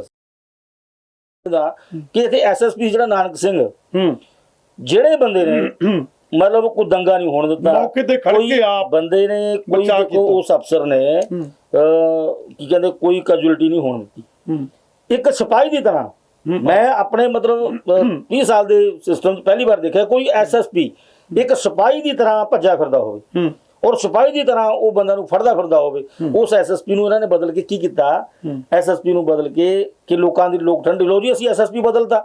ਭਾਈ ਐਸਐਸਪੀ ਬਦਲਦਾ, ਐਸਐਸਪੀ ਤਾਂ ਹੋਰ ਲੱਗ ਜੂਗਾ, ਪਰ ਜਦੋਂ 1 ਮਹੀਨਾ ਪਹਿਲਾਂ ਤੁਹਾਡੇ ਕੋਲ ਰਿਪੋਰਟ ਪਹੁੰਚ ਗਈ ਸੀ, ਤੁਸੀਂ ਉਸ ਸਮਾਂ ਰਹਿੰਦੇ ਕਾਰਵਾਈ ਕਿਉਂ ਨਹੀਂ ਕੀਤੀ? ਜਿਹੜੇ ਲੋਕ ਭੜਕਾਟ ਪੈਦਾ ਕਰਦੇ ਆ, ਚਾਹੇ ਉਹ ਕੋਈ ਵੀ ਹੋਵੇ, ਤੁਸੀਂ ਉਹਨਾਂ ਦੇ ਸੋਸ਼ਲ ਮੀਡੀਆ ਤੋਂ ਪਾ ਰਹੇ ਹੋ, ਤੁਸੀਂ ਉਹਨਾਂ ਦੇ ਖਿਲਾਫ ਉਦੋਂ ਕਾਰਵਾਈ ਕਿਉਂ ਨਹੀਂ ਕੀਤੀ? ਇਸ ਲਈ ਇਹਦੇ ਲਈ ਸਿੱਧੇ ਤੌਰ ਤੇ ਜਿਹੜੀ ਇਹ ਕੇਜਰੀਵਾਲ ਸਰਕਾਰ ਜ਼ਿੰਮੇਵਾਰ ਹੈ। ਮਤਲਬ ਅੱਜ ਉਹਨਾਂ ਨੂੰ ਫੜ ਕੇ ਅੰਦਰ ਦਿੱਤਾ ਹੈ, ਉਹ ਪਹਿਲਾਂ ਹੀ ਦੇ ਦੇਣਾ ਚਾਹੀਦਾ ਸੀ। ਜਦੋਂ ਤੁਹਾਡੀ ਇੰਟੈਲੀਜੈਂਸੀ ਕੀ ਕਰਦੀ ਹੈ, ਤੁਹਾਡਾ ਖੁਫੀਆ ਵਿੰਗ ਜਿਹੜਾ ਹੈਗਾ ਉਹ ਕੀ ਕਰਦੇ ਆ? ਇਹਦਾ ਮਤਲਬ ਖੁਫੀਆ ਤੰਤਰ ਜਿਹੜਾ ਤੁਹਾਡਾ ਇਹ ਸਾਰਾ ਫਿਰ ਫੇਲ ਹੈ। ਜਾਂ ਉਹਦੀ ਤੁਸੀਂ ਰਿਪੋਰਟ ਦੇ ਉੱਤੇ ਮੁੱਖ ਮੰਤਰੀ ਕੋਲ ਰਿਪੋਰਟ ਪਹੁੰਚੀ, ਨਹੀਂ ਰਿਪੋਰਟ ਦਿੱਲੀ ਪਹੁੰਚ ਗਈ, ਦਿੱਲੀ ਵਾਲਿਆਂ ਨੇ ਕਿਹਾ ਵੀ ਸਾਡਾ ਕੀ ਪੰਜਾਬ ਦੇ ਇੰਟਰਸਟ ਹੈ ਬਈ, ਪੰਜਾਬ ਦੇ ਲੋਕ ਅਫਸੋਸ ਕਰ ਮਰੀ ਜਾਣ। ਜਿਹੜੇ ਮੁੱਦੇ ਚਾਹੇ ਬਿਜਲੀ ਦਾ ਮੁੱਦਾ ਹੋਵੇ, ਚਾਹੇ 36,000 ਮੁਲਾਜ਼ਮ ਪੱਕੇ ਕਰਨ ਦਾ ਮੁੱਦਾ ਹੋਵੇ, ਜਾਂ ਨੌਕਰੀਆਂ ਦੇਣ ਦਾ ਮੁੱਦਾ ਹੋਵੇ, ਸਾਰਾ ਤੋਂ ਲੋਕਾਂ ਦਾ ਧਿਆਨ ਪਾਸੇ ਹਟ ਜੇ। ਪਰ ਕਾਲੀ ਮਾਤਾ ਦਾ ਮੰਦਿਰ ਧਾਰਮਿਕ ਇੱਕ ਆਸਥਾ ਲੋਕਾਂ ਦੀ ਉਹਦੇ ਨਾਲ ਜੁੜੀ ਹੋਈ ਹੈ ਜੀ। ਮੈਂ ਫਿਰ ਵੀ ਜਿਹੜੇ ਲੋਕ ਉੱਥੇ ਗਏ ਉਹਨਾਂ ਦਾ ਮੈਂ ਤੁਸੀਂ ਕਹੀਏ ਕਿ ਧੰਨਵਾਦੀ ਹਾਂ ਕਿ ਜਿਨ੍ਹਾਂ ਨੇ ਕੀ ਸ਼ਰਾਰਤ ਨਹੀਂ ਹੋਣ ਦਿੱਤੀ। ਉੱਥੇ ਕਿਸੇ ਕਿਸਮ ਦੀ ਸ਼ਰਾਰਤ ਨਹੀਂ ਹੋਣ ਦਿੱਤੀ। ਔਰ ਐਸਐਸਪੀ ਖੁਦ ਇਹ ਗੱਲ ਕਹਿੰਦਾ ਸੁਣਿਆ ਗਿਆ ਕਿ ਦੇਖੋ ਕਿਸੇ ਦਾ ਮੰਦਰ ਨਾਲ ਕੋਈ ਰੌਲਾ ਨਹੀਂ ਜੀ, ਤੁਸੀਂ ਬਾਹਰ ਆ ਜਾਓ। ਬੰਦਾ ਆਪ ਉਹਨਾਂ ਨੂੰ ਕੱਢ ਰਿਹਾ, ਬੰਦੇ ਸਾਰੇ ਬਾਹਰ ਆ ਗਏ। ਖੁਦਾ ਨਾ ਖਾਸਤਾ ਜੇ ਕੋਈ ਘਟਨਾ ਇਸ ਤਰ੍ਹਾਂ ਦੀ ਵਾਪਰ ਜਾਂਦੀ ਤੇ ਪੂਰੇ ਦੇਸ਼ ਦੇ ਵਿੱਚ ਅੱਗ ਲਾਉਣ ਦਾ ਕੰਮ ਕੀਤਾ ਸੀ ਇਹ ਸਾਜ਼ਿਸ਼ ਨੇ। ਤੇ ਮੈਂ ਸਮਝਦਾ ਕੇਂਦਰ ਦੀ ਸਰਕਾਰ ਨੂੰ ਇਸ ਤੋਂ ਸੁਚੇਤ ਰਹਿਣਾ ਚਾਹੀਦਾ ਹੈ ਕਿ ਜੇ ਪੰਜਾਬ ਦੇ ਵਿੱਚ ਅੱਗ ਲੱਗਦੀ ਹੈ ਤਾਂ ਇਹ ਪੂਰੇ ਦੇਸ਼ ਤੱਕ ਫੈਲ ਸਕਦੀ ਹੈ। ਪਰ ਇਹ ਬੜਾ ਮੰਦਭਾਗਾ ਹੈ। ਕਾਂਗਰਸ ਪਾਰਟੀ ਅਸੀਂ ਧਰਮ ਨਿਰਪੱਖ ਬੰਦੇ ਆ, ਸਾਰੇ ਧਰਮਾਂ ਦਾ ਸਤਿਕਾਰ ਕਰਦੇ ਆ। ਔਰ ਮੈਂ ਇੱਕ ਗੱਲ ਜ਼ਰੂਰ ਕਹਿਣਾ ਵੀ ਜੇ ਇਸ ਤਰ੍ਹਾਂ ਦੇ ਘਟਨਾਕ੍ਰਮ ਵਾਪਰਦਾ ਨਾ ਜੀ, ਮੈਂ ਦਲਿਤ ਸਮਾਜ ਦੇ ਲੋਕਾਂ ਦੀ ਨੁਮਾਇੰਦਗੀ ਲੰਬੇ ਸਮੇਂ ਤੋਂ ਕਰਦਾ ਆ ਰਿਹਾ। ਸਭ ਤੋਂ ਵੱਧ ਨੁਕਸਾਨ ਕਿਹਦਾ ਹੁੰਦਾ ਹੈ? ਗਰੀਬ ਲੋਕਾਂ ਦਾ। ਕਰਫਿਊ ਲੱਗਿਆ, ਜੇ ਇੱਥੇ ਕਰਫਿਊ ਲੱਗਦਾ, ਰਿਕਸ਼ੇ ਵਾਲੇ ਦਾ ਨੁਕਸਾਨ, ਰੇਹੜੀ ਵਾਲੇ ਦਾ ਨੁਕਸਾਨ, ਮਜ਼ਦੂਰ ਦਾ ਨੁਕਸਾਨ, ਗਰੀਬ ਲੋਕਾਂ ਦਾ ਨੁਕਸਾਨ, 80% ਗਰੀਬ ਲੋਕਾਂ ਦਾ ਨੁਕਸਾਨ ਜਿਹੜਾ ਹੁੰਦਾ ਹੈ। ਤੇ ਕੇਜਰੀਵਾਲ ਸਾਹਿਬ ਨੂੰ ਮੈਂ ਕਹਿਣਾ ਚਾਹੁੰਦਾ, ਕੇਜਰੀਵਾਲ ਜੀ ਪੰਜਾਬ ਤੇ ਰਹਿਮ ਕਰੋ, ਪੰਜਾਬ ਦੇ ਲੋਕਾਂ ਨੂੰ ਨਾ ਲੜਾਓ। ਹੁਣ ਕਹਿੰਦੇ ਇਹਨਾਂ ਨੇ ਬਿਜਲੀ ਦੇ ਮੁੱਦੇ ਤੇ ਲੋਕਾਂ ਨੂੰ ਲੜਾਤਾ, ਟੈਂਪੂਆਂ ਦੇ ਮੁੱਦੇ ਤੇ ਲੋਕਾਂ ਨੂੰ ਲੜਾਤਾ, ਹੁਣ ਧਰਮ ਦੀ ਰਾਜਨੀਤੀ ਦੇ ਕਰਕੇ ਲੋਕਾਂ ਨੂੰ ਲੜਾਉਣ ਦਾ ਕੰਮ ਕੀਤਾ। ਬਹੁਤ ਹੀ ਮੰਦਭਾਗਾ ਹੈ, ਪੰਜਾਬ ਦੇ ਲਈ ਬੜਾ ਖਤਰਨਾਕ ਹੈ। ਗੈਰੀ ਸਾਹਿਬ ਗੱਲ ਕਰਦੇ ਆ ਰੁਜ਼ਗਾਰ ਦੀ। ਕੱਲ ਹੀ ਭਗਵੰਤ ਮਾਨ ਸਾਹਿਬ ਨੇ ਕੈਬਨਿਟ ਦੀ ਮੀਟਿੰਗ ਦੇ ਵਿੱਚ 25,000 ਮੁਲਾਜ਼ਮ ਬਿਲਕੁਲ ਪੱਕੇ ਤੌਰ ਤੇ ਰੱਖਣ ਦਾ ਐਲਾਨ ਕਰਤਾ। ਉਹ ਸਾਰੇ ਨੋਟੀਫਿਕੇਸ਼ਨ ਵੀ ਹੋ ਰਹੇ ਨੇ ਤੇ ਤੁਸੀਂ ਕਹਿੰਦੇ ਹੋ ਰੁਜ਼ਗਾਰ ਵੱਲ ਧਿਆਨ ਨਹੀਂ ਸਰਕਾਰ ਦਾ। ਇਸ ਤੋਂ ਉੱਪਰ ਮਾਨ ਸਾਹਿਬ ਹੋਰ ਕੀ ਕਰਨ ਲੋਕਾਂ ਲਈ? ਹਲੇ ਸਟਾਰਟਿੰਗ ਹੈ। ਪਹਿਲਾਂ ਜਿਹੜਾ 36,000 ਪੱਕਾ ਕਰਨਾ ਸੀ ਉਹ ਕਰਤਾ। ਜਦੋਂ ਕਹਿੰਦੇ ਵੀ 36,000 ਸੀ, ਇਸ਼ਤਿਹਾਰ ਵੀ ਲੱਗ ਗਏ, ਕਰੋੜਾਂ ਰੁਪਇਆ ਜਿਹੜਾ ਹੈਗਾ ਇਸ਼ਤਿਹਾਰਾਂ ਤੇ ਬੜੇ ਬੜੇ ਅਖਬਾਰਾਂ 'ਚ ਲਾ ਕੇ 36,000 ਬੰਦੇ ਪੱਕੇ ਕਰਨ ਦਾ ਫੈਸਲਾ ਕਰਤੇ। ਹੋ ਕਰ ਹੀ ਨਹੀਂ ਸਕਦੇ ਕਿਉਂਕਿ ਜਿਹੜੇ ਆਊਟਸੋਰਸਿੰਗ ਤੇ ਰੱਖੇ ਹੋਏ ਲੋਕ ਨੇ, ਚਾਹੇ ਉਹ ਅਫਸਰਾਂ ਦੇ ਚਹੇਤੇ ਨੇ, ਚਾਹੇ ਉਹ ਪਿਛਲੇ ਮਿਨਿਸਟਰਾਂ ਦੇ ਚਹੇਤੇ ਨੇ, ਆਊਟਸੋਰਸਿੰਗ ਦੇ ਜਿਹੜੇ ਰੱਖੇ ਹੋਏ ਲੋਕ ਆ ਉਹ ਇੱਕ ਬੰਦਾ ਰੱਖ ਲਿਆ ਤੁਸੀਂ, ਦੂਜਾ ਬੰਦਾ ਰੱਖ ਲਿਆ, ਤੀਜਾ ਬੰਦਾ ਰੱਖ ਲਿਆ। ਸਭ ਤੋਂ ਵੱਧ ਜਿਹੜੀ ਵਾਇਲੇਸ਼ਨ ਹੋਈ ਹੈ ਰਿਜ਼ਰਵੇਸ਼ਨ ਪਾਲਿਸੀ ਕੋਈ ਨਹੀਂ ਲਾਗੂ ਹੋਈ। ਮੈਂ ਪੰਜਾਬ ਸਰਕਾਰ ਨੂੰ ਇਹ ਗੱਲ ਕਹਿਣੀ ਚਾਹੁੰਦਾ, ਜਿਹੜੇ 36,000 ਬੰਦੇ ਆਊਟਸੋਰਸਿੰਗ ਤੇ ਕਿਸੇ ਸਿਸਟਮ ਰੱਖੇ ਗਏ ਆ ਉਹਦੇ ਤੇ ਪਹਿਲਾਂ ਪੰਜਾਬ ਸਰਕਾਰ ਵਾਈਟ ਪੇਪਰ ਜਾਰੀ ਕਰੇ ਕਿ ਉਹ ਬੰਦੇ ਕੀ ਉਹਦੇ ਤੇ ਰਿਜ਼ਰਵੇਸ਼ਨ ਪਾਲਿਸੀ ਨੂੰ ਇੰਪਲੀਮੈਂਟ ਕੀਤਾ ਗਿਆ। ਅਸੀਂ ਇਹ ਕਹਿੰਦੇ ਰਹੇ ਆਊਟਸੋਰਸਿੰਗ ਤੇ ਰਿਜ਼ਰਵੇਸ਼ਨ ਪਾਲਿਸੀ ਇੰਪਲੀਮੈਂਟ ਨਹੀਂ ਹੁੰਦੀ, ਇਹ ਉਹਨਾਂ ਨੂੰ ਹੁਣ ਪੱਕੇ ਕਰਨ ਜਾ ਰਹੇ ਆ। ਰਾਜਪਾਲ ਸਾਹਿਬ ਨੇ ਜਿਹੜਾ ਆਬਜੈਕਸ਼ਨ ਲਾਇਆ ਸੀ, ਆਬਜੈਕਸ਼ਨ ਵੀ ਆਈ ਸੀ। ਹੁਣ ਮੈਨੂੰ ਪਤਾ ਲੱਗਿਆ ਵੀ ਕੋਰਟ ਦੇ ਵਿੱਚੋਂ ਵੀ ਇਹ ਡਿਸੀਜਨ ਆਇਆ ਕਿ ਤੁਸੀਂ ਇਹ ਪਾਲਿਸੀ ਅਡਾਪਟ ਨਹੀਂ ਕੀਤੀ। ਕੋਰਟ ਦਾ ਤੁਸੀਂ ਜਿਹੜਾ ਨਾ ਅਖਬਾਰ 'ਚ ਦਿੱਤਾ, ਨਾ ਤੁਸੀਂ ਰਿਜ਼ਰਵੇਸ਼ਨ ਪਾਲਿਸੀ ਉਹ 'ਚ ਅਡਾਪਟ ਕੀਤੀ ਹੈ, ਤੁਸੀਂ ਕਿਵੇਂ ਪੱਕੇ ਕਰੋਗੇ? ਲੋਕਾਂ ਨੂੰ ਗੁੰਮਰਾਹ, ਹਰ ਗੱਲ ਤੇ ਗੁੰਮਰਾਹ ਕਰ ਰਹੇ ਪ੍ਰਧਾਨ ਜੀ। ਬਿਲਕੁਲ, ਪਰ ਉਸ ਤੋਂ ਪਹਿਲਾਂ ਤਾਂ ਚੰਨੀ ਸਾਹਿਬ ਨੇ ਪੂਰੇ ਪੰਜਾਬ 'ਚ ਬੋਰਡ ਲਾਤੇ 37,000 ਮੁਲਾਜ਼ਮ ਪੱਕੇ, 37,000 ਪੱਕੇ। ਜਦੋਂ ਕੀ ਹੋਇਆ ਕੁਝ ਨਹੀਂ ਸੀ, ਆ ਪੂਰਾ ਪੰਜਾਬ ਭਰਤਾ ਸੀ। ਉਹਨਾਂ ਨੇ ਇਹ ਕਿਹਾ ਸੀਗੇ ਪੱਕੇ ਕਰਨ ਦਾ ਫੈਸਲਾ, ਵੀ ਪੱਕੇ ਕਰਨ ਦਾ ਫੈਸਲਾ ਲਿਆ, ਕੈਬਨਿਟ ਨੇ ਫੈਸਲਾ ਲੈ ਲਿਆ ਵੀ ਸਾਡੀ ਸਰਕਾਰ ਦੁਬਾਰੇ ਆਊਗੀ, ਉਹਨਾਂ ਨੂੰ ਪੱਕੇ ਕਰਾਂਗੇ ਅਸੀਂ ਪਾਲਿਸੀ ਤਰੀਕੇ ਨਾਲ। ਪਰ ਲੋਕਾਂ ਨੇ ਚੰਨੀ ਸਾਹਿਬ ਦੀ ਸਰਕਾਰ ਹੀ ਨਹੀਂ ਲਿਆਂਦੀ। ਨਹੀਂ, ਪਰ ਉਹ ਫਿਰ ਜਾਣ ਦਾ ਚੰਨੀ ਸਾਹਿਬ ਕਹਿੰਦੇ ਵੀ ਮੇਰੀ ਸਰਕਾਰ ਜਦੋਂ ਆਊਗੀ ਦੁਬਾਰਾ ਮੈਂ ਤਾਂ ਨਹੀਂ ਕਿਹਾ। ਅਸੀਂ ਤਾਂ ਕਹਿੰਦੇ ਬਿਲਕੁਲ ਕਿਹਾ ਉਹਨਾਂ ਨੇ ਕਿ ਜੇ ਦੇਖੋ ਸਾਨੂੰ 3 ਮਹੀਨੇ ਦਾ ਮੌਕਾ ਮਿਲਿਆ, ਚੰਨੀ ਨੂੰ 3 ਮਹੀਨੇ ਦਾ ਮੌਕਾ ਮਿਲਿਆ। ਉਹ ਕਹਿੰਦੇ ਜੀ ਮੌਕਾ ਤੁਹਾਨੂੰ ਦੁਬਾਰਾ ਮਿਲ ਗਿਆ, ਅਸੀਂ ਇਹ ਸਾਰਾ ਕੁਝ ਕਰਾਂਗੇ। ਦੇਖੋ ਚਰਨਜੀਤ ਸਿੰਘ ਚੰਨੀ ਦੀ ਸਰਕਾਰ ਨੇ 2 ਕਿਲੋਵਾਟ ਦਾ ਬਿਜਲੀ ਦਾ ਫੈਸਲਾ ਲਿਆ, ਕੋਈ ਰੌਲਾ ਪਿਆ? ਜਿਹੜੇ ਬਿਜਲੀ ਉੱਪਰ ਸੀਗੇ ਥੱਲੇ 2 ਕਿਲੋਵਾਟ ਤੋਂ ਸਭ ਦੇ ਮਾਫ ਕਰਤੇ, 70% ਲੋਕ ਉਹ ਚ ਆ ਗਏ। ਭਾਵੇਂ ਕਿਹਦਾ 20,000 ਭਾਵੇਂ 30,000, 20,000 ਕਿਸੇ ਦਾ ਲੱਖ 2 ਲੱਖ, ਕਿਸੇ ਦਾ ਜਿੰਨਾ ਮਰਜ਼ੀ ਸੀ। ਉਹਨਾਂ ਕਿਹਾ ਵੀ ਜਿਹੜੇ ਮੀਟਰ ਪੱਟੇ ਆ ਭਾਈ ਲਾ ਦਿਓ, ਲੋਕਾਂ ਦੇ ਗਰੀਬ ਲੋਕਾਂ ਨੂੰ ਉਹ ਚ ਫਾਇਦਾ ਹੋਇਆ। ਕੋਈ ਰੌਲਾ ਪਿਆ? SCBC ਦਾ ਜਰਨਲ ਦਾ ਕੋਈ ਉਹ ਚ ਮੁੱਦਾ ਉੱਠਿਆ? ਬੜਾ ਸਮਝਦਾਰੀ ਦਾ ਫੈਸਲਾ ਕਾਂਗਰਸ ਪਾਰਟੀ ਨੇ ਲਿਆ ਸੀਗੇ 2 ਕਿਲੋਵਾਟ ਵਾਲੇ ਹਰ ਵਰਗ ਦੇ ਲੋਕ, ਤੇ ਇਹਨਾਂ ਨੇ ਲੋਕਾਂ ਨੂੰ ਆਮਣੇ ਸਾਹਮਣੇ ਕਰਤਾ। SCBC ਦੇ ਜਰਨਲ ਨੂੰ ਆਪਸ ਵਿੱਚ ਲੜਾਤਾ, ਸੋਸ਼ਲ ਮੀਡੀਆ ਤੇ ਲੜਾਤਾ, ਲੋਕਾਂ ਦੀ ਆਪਸ ਵਿੱਚ ਗੱਲਾਂ ਹੋਣ ਲੱਗ ਗਈਆਂ। ਫਿਰ ਤੁਸੀਂ ਤਾਂ ਆਏ ਹੋ, ਤੁਸੀਂ ਤਾਂ ਸੁਵਿਧਾ ਮਿਲਦੀ ਰਹੀ, ਤੁਹਾਨੂੰ ਆਹ ਮਿਲਦੀ ਰਹੀ, ਮਤਲਬ ਇਹ ਜਿਹੜਾ ਲਾਉਣ ਵਾਲਾ ਕੰਮ ਕੀਤਾ ਯਾਰ ਇਹ ਬਹੁਤ ਹੀ ਮੰਦਭਾਗਾ ਹੈ। ਪੰਜਾਬ ਦੇ ਲਈ ਇਹ ਘਾਤਕ ਹੈ। ਪੰਜਾਬ ਦੇ ਵਿੱਚ 40% ਆਬਾਦੀ ਜਿਹੜੀ ਆ ਉਹ ਸ਼ਡਿਊਲ ਕਾਸਟ ਭਾਈਚਾਰੇ ਦੀ ਹੈ। ਤੇ ਉਹਨਾਂ ਨੂੰ ਤੇ ਜਨਰਲ ਭਾਈਚਾਰੇ ਨੂੰ ਆਮਣੇ ਸਾਹਮਣੇ ਕਰਨਾ ਇਹ ਬਹੁਤ ਵੱਡੀ ਸਾਜ਼ਿਸ਼ ਦਾ ਹਿੱਸਾ ਹੈ। ਪੰਜਾਬ ਦੇ ਲੋਕਾਂ ਨੂੰ ਇਹਨਾਂ ਸਾਜ਼ਿਸ਼ਾਂ ਨੂੰ ਸੁਚੇਤ ਰਹਿਣਾ ਚਾਹੀਦਾ ਹੈ। ਸਾਨੂੰ ਮੈਂ ਫਿਰ ਕਹਿਣਾ, ਚੰਨੀ ਦੀ ਸਰਕਾਰ ਨੇ ਜੋ ਫੈਸਲਾ ਕੀਤਾ ਸੀ ਕਿ 2 ਕਿਲੋਵਾਟ ਦੇ ਸਾਰੇ ਵਰਗਾਂ ਦੇ ਬਿੱਲ ਜਿਹੜੇ ਆ ਅਸੀਂ ਮਾਫ ਕਰਾਂਗੇ। ਤੁਸੀਂ 600 ਯੂਨਿਟ ਮਾਫ ਕਰਨ ਦੀ ਗੱਲ ਕੀਤੀ ਹੈ। 2 ਕਿਲੋਵਾਟ ਜਿਹਦਾ ਲੋਡ ਹੈਗਾ ਉਹਨਾਂ ਦੇ ਸਾਰਿਆਂ ਦੇ 600 ਯੂਨਿਟ ਤੁਸੀਂ ਮਾਫ ਕਰੋ। ਉੱਪਰਲੇ ਜਿਹੜੇ ਹੋਣਗੇ ਠੀਕ ਹੈ ਤੁਹਾਡੀ ਗੱਲ, ਉੱਪਰਲੇ 1 2 ਹੋਵੇ 10 ਹੋਵੇ 50 ਯੂਨਿਟਾਂ ਉਹਦੇ ਤੁਸੀਂ ਜਿਹੜਾ ਪੈਸੇ ਲਓ। ਪੰਜਾਬ ਦੇ ਲੋਕਾਂ ਨਾਲ ਧੋਖਾ ਨਾ ਕਰੋ, ਆਪਣਾ ਵਾਅਦਾ ਨਿਭਾਓ। ਗੈਰੀ ਸਾਹਿਬ ਤੁਸੀਂ ਕਿਹਾ ਰਾਜ ਸਭਾ ਮੈਂਬਰ ਪੰਚਾਇਤੀ ਜ਼ਮੀਨਾਂ ਛਡਾ ਰਹੇ ਨੇ, ਸਾਰੀ ਗੱਲਬਾਤ ਤੁਸੀਂ ਕੀਤੀ ਹੈ, BJP ਦੀ ਰਾਜ ਸਭਾ ਮੈਂਬਰ ਲਾਤੇ। ਇਹਦਾ ਮਤਲਬ ਕੋਈ ਨਾ ਕੋਈ ਸੈਟਿੰਗ ਨਾਲੋਂ ਹੋਇਆ ਸਾਰਾ ਕੁਝ? ਦੇਖੋ ਇਹ ਤਾਂ ਕਹਿਣ ਦੀ ਲੋੜ ਹੀ ਨਹੀਂ, ਇਹ ਤਾਂ ਕਹਿਣ ਦੀ ਕੀ, ਅਸੀਂ ਪਹਿਲਾਂ ਹੀ ਸਪਸ਼ਟ ਲੋਕਾਂ ਨੂੰ ਸਾਹਮਣੇ ਆ ਜੂ ਸ਼ੀਸ਼ਾ। ਤੁਸੀਂ ਲਵਲੀ ਦੀ ਗੱਲ ਕੀਤੀ, ਲਵਲੀ ਵਾਲੇ ਨੇ ਕਹਿੰਦੇ ਜ਼ਮੀਨ ਦੱਬੀ ਆ, ਉਹਦੇ ਨਾਲ ਇੱਕ ਪਿੰਡ ਝੇੜੂ ਮੇੜੂ ਪੈਂਦਾ, ਉੱਥੇ ਅਸੀਂ 6 ਮਹੀਨੇ ਪਹਿਲਾਂ ਇਲੈਕਸ਼ਨ ਤੋਂ ਪਹਿਲਾਂ ਇੱਕ ਅਸੀਂ ਜੋ ਸ਼ੂਟ ਕੀਤਾ, ਲਵਲੀ ਦੇ ਨਾਲ ਬਹੁਤ ਵੱਡਾ ਅੰਪਾਇਰ ਖੜਾ ਹੈ ਜੋ ਬਿਲਕੁਲ ਹੀ ਟੋਟਲ ਨਜਾਇਜ਼ ਹੈ, ਇਲੀਗਲ ਹੈ ਉੱਥੇ। ਉਹ ਕਿਹੜਾ ਕੰਮ ਹੈ ਪ੍ਰਧਾਨ ਜੀ ਜਿਹੜਾ ਚੱਲਦਾ ਨਹੀਂ? ਨਸ਼ਾ ਉੱਥੇ, ਸਮਗਲਿੰਗ ਉੱਥੇ, ਦੇ ਵਪਾਰ ਦੇ ਧੰਦੇ ਉੱਥੇ, ਇਹ ਸਾਰੇ ਦਾ ਸਾਰਾ ਇਹ ਲਵਲੀ ਵਾਲਿਆਂ ਨੂੰ ਕੋਈ ਫਰਕ ਨਹੀਂ, ਉਹਨਾਂ ਦੇ ਨਾਲ ਸਾਰਾ ਕੁਝ ਹੋ ਰਿਹਾ ਹੈ। ਜਾਂ ਉੱਥੋਂ ਕੋਈ ਨਾ ਕੋਈ ਹਿੱਸਾ ਵੱਡੇ ਤੌਰ ਤੇ ਜਾਂਦਾ ਹੈ, ਨਜਾਇਜ਼ ਹੋਟਲ ਸਾਰਾ ਕੁਝ ਹੀ ਉੱਥੇ ਨਜਾਇਜ਼ ਹੈ, ਔਰ ਅਫਸਰ ਸਾਰੇ ਮੰਨਦੇ ਨੇ ਵੀ ਸਭ ਕੁਝ ਨਜਾਇਜ਼ ਹੈ, ਫਿਰ ਵੀ ਬੰਦ ਨਹੀਂ ਹੋ ਰਿਹਾ। ਕੀ ਹੁਣ ਇਹ ਸਰਕਾਰ ਮੰਤਰੀ ਸਾਹਿਬ ਉੱਤੇ ਕਰਨਗੇ ਕੁਝ ਨਾ ਕੁਝ? ਨਹੀਂ ਹੁਣ ਕਰਨਗੇ ਕਿਵੇਂ? ਉਹਨਾਂ ਦੀ ਪਾਰਟੀ ਦਾ ਰਾਜ ਸਭਾ ਮੈਂਬਰ ਆ ਉਹ, ਕਿਵੇਂ ਕਰਨਗੇ ਬਈ? ਅਗਲੇ ਨੇ ਰਾਜ ਸਭਾ ਦੀ ਮੈਂਬਰੀ ਲੈਣ ਵਾਸਤੇ ਕਿਵੇਂ ਸੈਟਿੰਗ ਕੀਤੀ ਹੈ, ਕਿਵੇਂ ਕਰਨਗੇ? ਜਿਹੜੇ ਰਾਜ ਸਭਾ 'ਚ ਮੈਂਬਰ ਜਾਂਦੇ ਆ, ਮੈਨੂੰ ਬੜੇ ਦੁੱਖ ਨਾਲ ਗੱਲ ਕਹਿਣੀ ਪੈ ਰਹੀ ਹੈ, ਰਾਜ ਸਭਾ ਦੇ ਵਿੱਚ ਜਿੰਨੇ ਵੀ ਮੈਂਬਰ ਜਾਂਦੇ ਆ ਉਹਨਾਂ ਦੇ ਵਿੱਚੋਂ 80% ਮੈਂਬਰ ਜਿਹੜੇ ਜਾਂਦੇ ਆ ਬਿਜ਼ਨਸਮੈਨ, ਇਹ ਸਾਰੇ ਕਿਸੇ ਨਾ ਕਿਸੇ ਸੈਟਿੰਗ ਤਹਿਤ ਜਾਂਦੇ ਆ। ਉਹ ਕਿਉਂ ਜਾਂਦੇ ਆ ਰਾਜ ਸਭਾ 'ਚ? ਆਪਦਾ ਬਿਜ਼ਨਸ ਕਰਨ ਬੈਠ ਕੇ, ਆਪਦਾ ਬਿਜ਼ਨਸ ਕਰਨ ਬੈਠ ਕੇ ਕਿਉਂ ਜਾਂਦੇ ਆ ਰਾਜ ਸਭਾ 'ਚ? ਉਹਨਾਂ ਨੇ ਰਾਜ ਸਭਾ ਜਾਏ ਕੋਈ ਕਾਨੂੰਨ ਪਾਸ ਨਹੀਂ ਕਰਵਾਉਣਾ ਹੁੰਦਾ, ਕੋਈ ਲੋਕਾਂ ਦੀ ਆਵਾਜ਼ ਨਹੀਂ ਉਠਾਉਣੀ ਹੁੰਦੀ। ਰਾਜ ਸਭਾ ਜਾਣ ਦਾ ਮਤਲਬ ਇਹੀ ਹੈ ਕਿ ਦੇਸ਼ ਦੀ ਵੱਡੀ ਪੰਚਾਇਤ ਦਾ ਮੈਂਬਰ ਬਣਨ ਤੋਂ ਬਾਅਦ ਉਹਨਾਂ ਦੇ ਜਿਹੜੇ ਇਲੀਗਲੀ ਕੰਮ, ਆਪਣੇ ਕਾਰੋਬਾਰ ਨੇ ਜਿਹੜੇ ਇਲੀਗਲੀ ਗੈਰ ਕਾਨੂੰਨੀ ਜਿਹੜੇ ਧੰਦੇ ਆ ਉਹ ਚੱਲਦੇ ਰਹਿਣਗੇ, ਕਿਉਂਕਿ ਪ੍ਰਸ਼ਾਸਨ ਦੇ ਅਧਿਕਾਰੀ ਜਿਹੜੇ ਸਿਸਟਮ ਉਹ ਡਰ ਮੰਨਦੇ ਰਹਿਣਗੇ ਇਹ ਜੋ ਰਾਜ ਸਭਾ ਮੈਂਬਰ ਹੈ, ਇਹ ਲੋਕ ਸਭਾ ਮੈਂਬਰ ਹੈ। ਤੁਸੀਂ ਦੱਸੋ ਆਮ ਆਦਮੀ ਪਾਰਟੀ ਨੇ ਜਿੰਨੇ ਕੈਂਡੀਡੇਟ ਖੜੇ ਕੀਤੇ ਆ, ਇੱਕ ਦੋ ਨੂੰ ਛੱਡ ਕੇ ਕਿਹੜਾ ਆਮ ਆਦਮੀ ਹੈ ਜੀ ਉਹਨਾਂ 'ਚ? ਦੋ ਚਾਰ ਨੂੰ ਛੱਡੋ ਤੁਸੀਂ, ਉਹ ਕਿਹੜਾ ਆਮ ਆਦਮੀ ਹੈ? ਪਰ ਹੈ ਤਾਂ ਪਾਰਟੀ ਇਹ ਰੱਖੀ ਗਈ ਸੀ ਵੀ ਸਾਰੇ ਆਮ ਹੀ ਹੋਣਗੇ ਇਹਦੇ ਵਿੱਚ। ਉਹ ਤਾਂ ਫਿਰ ਉਹ ਆਮ, ਉਹਨੇ ਕਿਹਾ ਨਾ ਜਿਹੜਾ ਆਮ ਹੋਣਗੇ ਉਹ ਸਾਰਿਆਂ ਨੂੰ ਆਮ ਬਣਾਊਗਾ। ਆਮ ਤੋਂ ਭਾਵ ਹਿੰਦੀ 'ਚ ਅਮਰੂ ਕਹਿੰਦੇ ਆਪਾਂ, ਆਮ, ਹਾਂਜੀ ਹਾਂ, ਹਿੰਦੀ 'ਚ ਅਮਰੂ ਆਮ ਕਹਿੰਦੇ ਨਾ, ਵੀ ਆਮ ਕੇ ਆਮ ਗੁਠੜੀਆਂ ਕੇ ਦਾਮ, ਕਿ ਆਮ ਕੇ ਆਮ ਗੁਠੜੀਆਂ ਕੇ ਦਾਮ, ਕਿ ਪੰਜਾਬ ਦੇ ਲੋਕਾਂ ਨੂੰ ਆਮ ਬਣਾ ਕੇ ਹੁਣ ਗੁਠੜੀ ਬਣਾ ਕੇ ਕੇਜਰੀਵਾਲ ਸਾਹਿਬ ਨੇ ਛੋੜ ਦੇਣਾ ਹੈ, ਆਮ ਕੇ ਆਮ ਗੁਠੜੀਆਂ ਕੇ ਦਾਮ।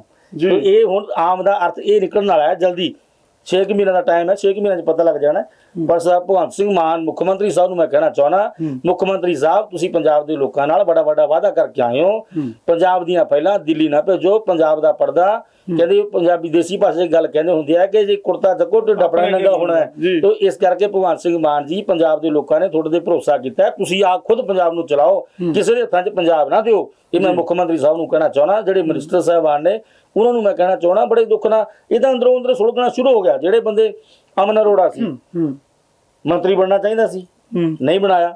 ਬਲਜਿੰਦਰ ਕੌਰ ਸੀ ਸਭ ਤੋਂ ਵੱਧ ਵੋਟਾਂ ਦੇ ਜਿੱਤਣ ਵਾਲਾ ਕੈਂਡੀਡੇਟ, ਉਹਨੂੰ ਬਣਨਾ ਚਾਹੀਦਾ ਸੀ, ਮਿਨਿਸਟਰ ਬਣਨਾ ਚਾਹੀਦਾ ਸੀ। ਕੁਲਤਾਰ ਸਿੰਘ ਸੰਧਵਾ ਪੋਲੀਟੀਕਲ ਪਰਿਵਾਰ ਤੋਂ ਆਉਂਦਾ ਹੈ, ਗੱਲ ਚੱਲੀ ਸੀ ਕਿ ਡਿਪਟੀ ਮੁੱਖ ਮੰਤਰੀ ਨੂੰ ਬਣਾਇਆ ਜਾਊਗਾ, ਕੁਲਤਾਰ ਸਿੰਘ ਸੰਧਵਾ ਨੂੰ ਡਿਪਟੀ ਮੁੱਖ ਮੰਤਰੀ ਬਣਾਉਣਾ ਚਾਹੀਦਾ ਸੀ। ਲੋਕਾਂ ਦੀ ਆਵਾਜ਼ ਸੀ ਇਹ, ਜਿਹੜਾ ਆ ਰਿਹਾ ਸੀ ਨਾ ਕਿ ਆਹ ਬਲਜਿੰਦਰ ਕੌਰ ਐਜੂਕੇਸ਼ਨ ਮਿਨਿਸਟਰ ਬਣੂਗੀ, ਬੁੱਧਰਾਮ ਬਣੂਗਾ। ਇਹ ਸਾਰੇ ਜਿਹੜੇ ਬੰਦੇ ਸੀ ਲੋਕ ਇਹਨਾਂ ਦੇ ਉੱਤੇ ਭਰੋਸਾ ਕਰਦੇ ਸੀ, ਆਸ ਕਰਦੇ ਸੀ ਕਿ ਜੁੜੇ ਹੋਏ ਨੇ, ਲੋਕਾਂ 'ਚ ਤੁਰਦੇ ਫਿਰਦੇ ਸੀ ਔਰ ਸਮਝ ਰੱਖਦੇ ਸੀ। ਇਹਨਾਂ ਨੂੰ ਮਿਨਿਸਟਰ ਨਹੀਂ ਬਣਾਇਆ। ਕਿਉਂ ਨਹੀਂ ਬਣਾਇਆ? ਜਿਹੜੀ ਕੈਬਨਿਟ ਬਣੀ ਹੈ ਉਹ ਕੈਬਨਿਟ ਸਾਰੀ ਕੇਜਰੀਵਾਲ ਸਾਹਿਬ ਤੋਂ ਉੱਪਰੋਂ ਅਪਰੂਵ ਹੋ ਕੇ ਆਈ ਹੈ। ਇਹ ਕੈਬਨਿਟ ਬਣਾਉਣ ਦੇ ਵਿੱਚ ਭਗਵੰਤ ਸਿੰਘ ਮਾਨ ਦਾ ਵਿਚਾਰੇ ਦਾ ਕੋਈ ਰੋਲ ਨਹੀਂ, ਪੁੱਛ-ਦੱਸ ਨਹੀਂ ਹੋਈ।